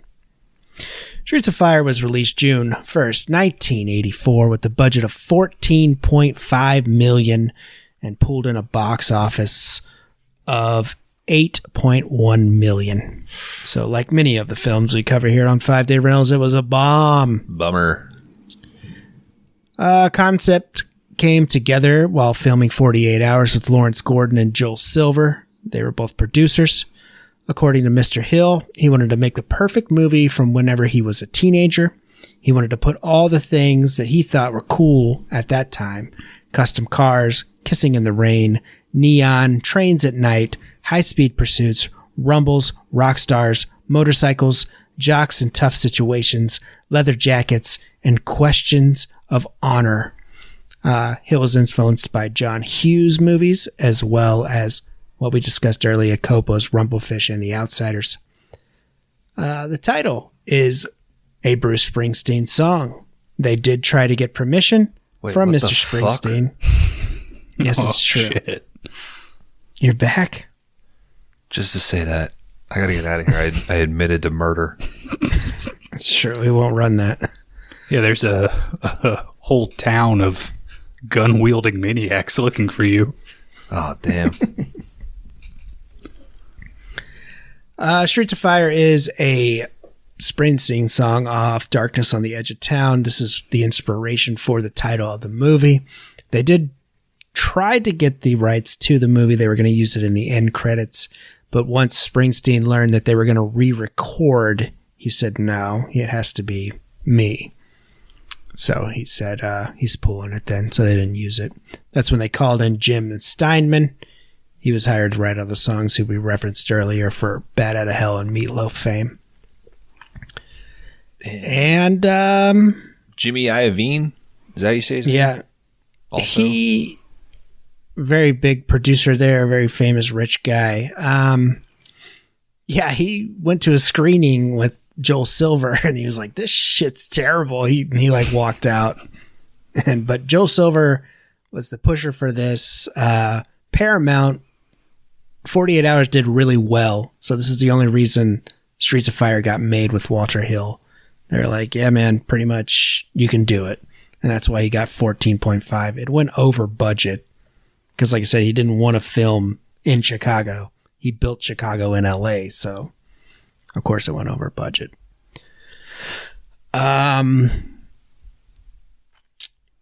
2008, there was a movie called Road to Hell, which is an unofficial sequel to Streets of Fire.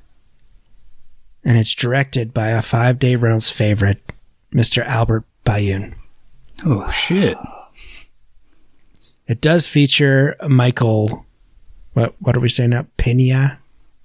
Pare. Mm-hmm.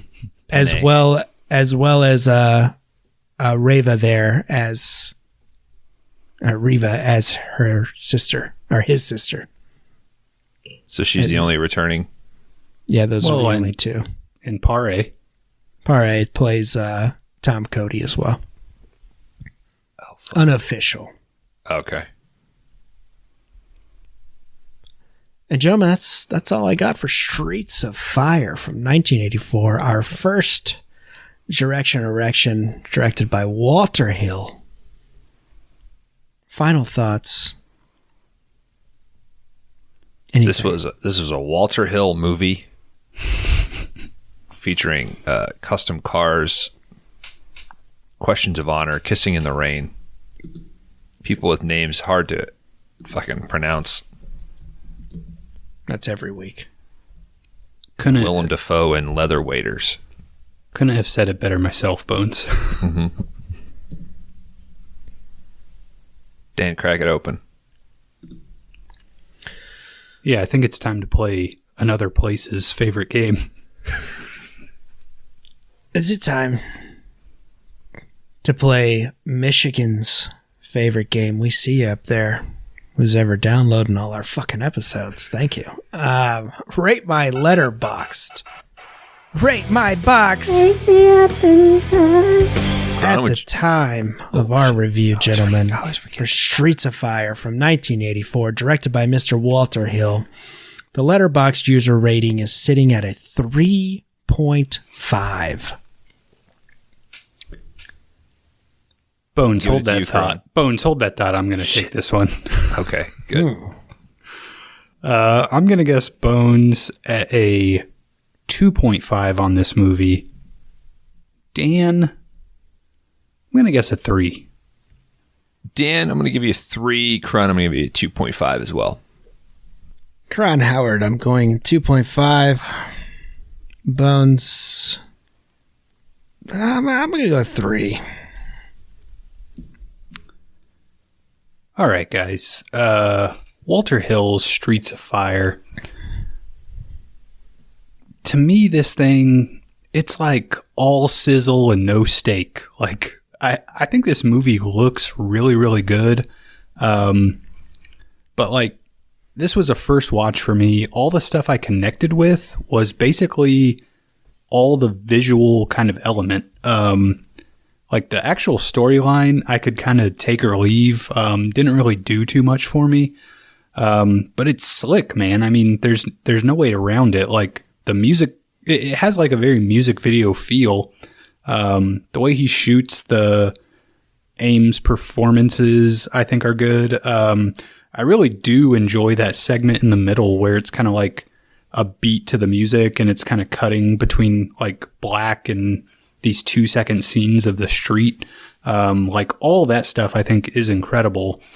But at the same time, if I just think about Walter Hill, and I've certainly not seen all of his movies, but this just feels like a non-Walter Hill movie. I mean, it doesn't have kind of the like hard-nosed sentimentality that I've come to expect from what he does.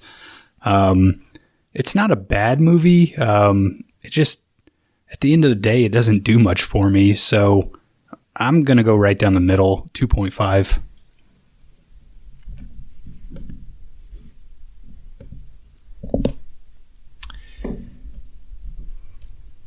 I think with a few tweaks that this is a pretty strong, fun movie. I think the idea of coming at it with this creative template of a rock and roll fable is kind of cool. I like the idea of the atmosphere. This place that is Chicago but isn't Chicago. It's 50s but it's not 50s. I do enjoy that. A few tweaks,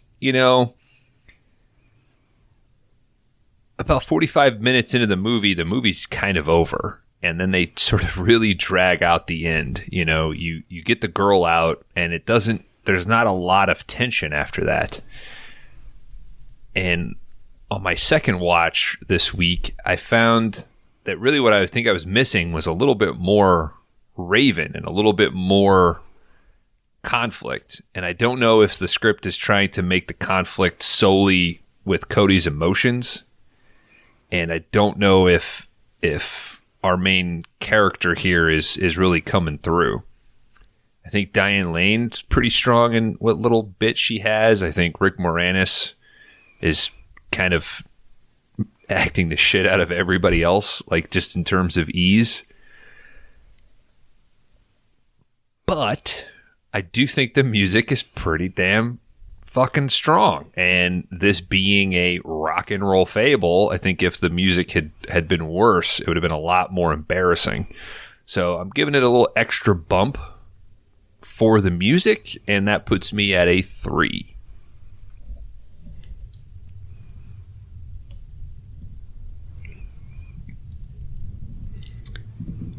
I'm going to kind of echo what Bones is saying. I think Rick Moralas, I think he's leaned on a little too much maybe for comic relief that doesn't necessarily work all the time.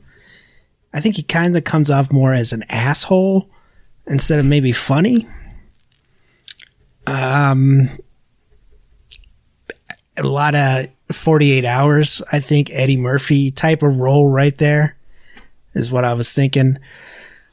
I really enjoyed Tom Cody's performance. I think it's great at the very end how he's like, look, I'm not going to fucking carry your guitars around. Like, we know that. Like, I'm out. I love how he kind of just let her go.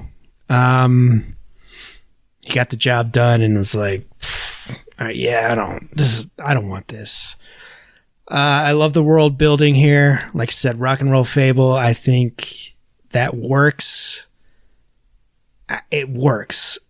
I think it's just me. I agree. We need more Raven. We just need maybe another action sequence with McCoy in them. Like you said, maybe another gang they had to go do something with and then come to the Torchies with the bomber's location. The music is great. It looks great. Everything that he mentions and what he wanted to add to this, the kiss in the rain, the neon, all that stuff is all there. There's just something that holds it back just a little bit. And I think I'm at a 3. That's what I'm at. And I think if we just had a little bit more, that would push it up to a 3.5. It's gained, I guess, cult status as time has went on. But people love it, man. And I've seen a lot of like 50-50. Some people fucking love it. Some people are like, this is terrible. But yeah, I think a 3 is good on this. All right, guys. Streets of Fire would end up at number 49 on the big list with an average score from us of 2.83. This would currently be right below The Green Knight at number 48 and right above, Black Dog at number 50. Oof.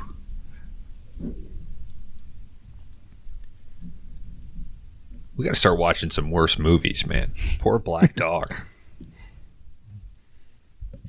Kron, rate my letterbox scores. You have a 1.5 for this evening, and Dan and I both got 2s. Wow. All right, guys. The game is currently neck and neck. Dan, you are leading the pack with a 7.5. Followed by me with a 7, and Bones, you're right in the hunt, dude. 6.5. 1 point separates the three of us currently. Yeah. And as we have admitted, this will be a long game as the rewinds take a back seat to Thunder in Paradise. How about that last episode of Thunder in Paradise? Mr. DK coming in here. Thank you, DK. Just owning that character work in that cold open. You got to hear it, folks. Somebody might have spilt some downloads available on our Discord. I don't know. Maybe some Thunder in Paradise episodes. I don't know. Who can say? If you're wondering how the hell, gotta go check it out. How the hell do I watch Thunder in Paradise? I don't know. Join the goddamn Discord. I second that. Join the Discord. The amendment passes unanimously. if you're listening to this, you must join the Discord. It's the rules. You've agreed to it. Also, rate and review us on whatever you're on. Preferably Apple and Spotify. That would be helpful. That would help us out. I think I'm getting ready to maybe do a tweet of, hey, almost 2 years of podcasting, no ads, no Patreon, over 2 hours of content every week. Come on, man. Throw some come on. some reviews. Come on. Come on. You can do it. What other show has one guy just constantly pointing out actors? Like actors don't have multiple roles. Wait till he gets to next week, Kron. God. Oh my God. Speaking of next week. Next week has even more. 5-day rental regulars. Ladies and gentlemen, we're going to go to an after shower show. Kron Howard's going to tell us our next movie. But that was Streets of Fire from 1984, directed by Walter Hill. It's the first of Erection, the films of Walter Hill. It's not streaming anywhere, so rent it or buy it, whichever. But yeah, we're going to get out of here. We're going to fucking get some of this goddamn gasoline and grease off of us. We're going to find out what's next. Until then, crash and burn. Crash and burn.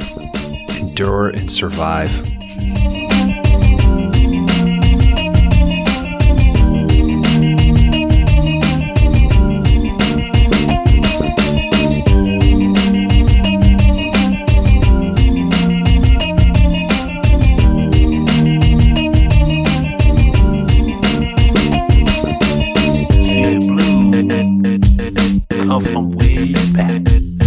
All right, welcome back, everybody, to the 5-day rentals. This is the after shower segment where you're going to find out what we've got in store for round 2 of Erection. Walter Hill.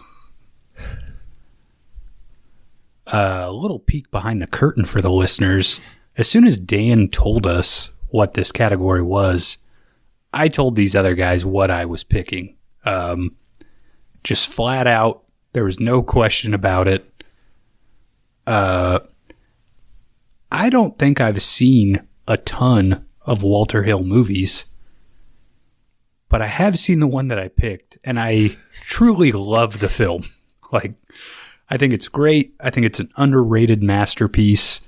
It is my personal favorite Walter Hill movie that I have seen. This thing is fucking stacked with character actors. Nick Nolte, Powers Booth, Michael Ironside, Maria Conchita Alonso, Rip Torn, Clancy Brown, William Forsythe, Tiny Lister is in this thing. It doesn't end in the movie I've selected. It is character actors start to finish. No reason to delay it any longer. It is Extreme Prejudice, directed by the one and only Walter Hill from 1987. Guys, I truthfully just really love this movie, so I'm happy we're going to be covering it. Dan, I think you've probably seen this before? Yes, sir. Well, you never logged it, so... Well, I knew this category was upcoming, so there's a lot of Walter Hill that's not logged in my Letterboxd. This movie was notoriously difficult to find until the Vestron Video Blu-ray wing decided to put this thing out. I'm super pumped they did. This was like, I think I was out running errands and had to stop at Walmart, and this thing was like an $11 Blu-ray. And picked it up, saw Walter Hill's name. I was like, how bad can it be for $11? I was blown away. Hell yeah. Great purchase. I do think, like, we've talked about a lot of the stuff that I like. I think I just really dig movies that are all character actors. Like The Thing. I mean, most of Carpenter's stuff, but Yeah. I De don't know, Palma man. too. I Yeah. mean, De Palma's not. Yeah. Hey, let's put that in a point in the pro Kron category, man. There's not much there. Yeah. No, there's so you- little in the pro Kron category. But I do. Bones, is this a first watch? This is a first watch, but this was in my bank.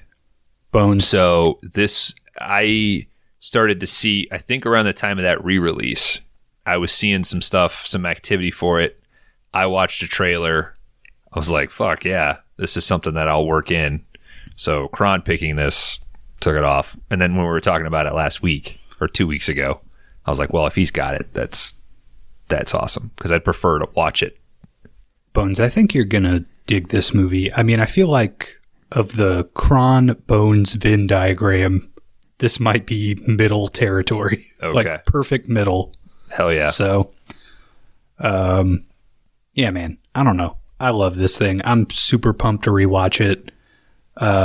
Dan did get a little bit of a benefit of all these fucking music segments eating up the plot. Extreme Prejudice is basically too much movie for one film. I mean, it's kind of like two movies smashed together. So it's going to be a real struggle. I'm going to have to not have a pre-record drink as I've been known to do in the past. Yeah, I don't know. This thing's great. Can't wait to talk about it. No one's coming here for accuracy, buddy. Hey. I realized that when I decided that LA Confidential will be our next 5-star banger.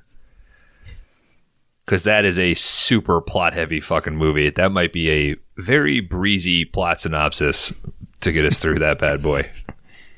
Like, it's a 5-star, so yeah, we'll cruise through that. But I'm very excited to revisit this, and I have not decided yet.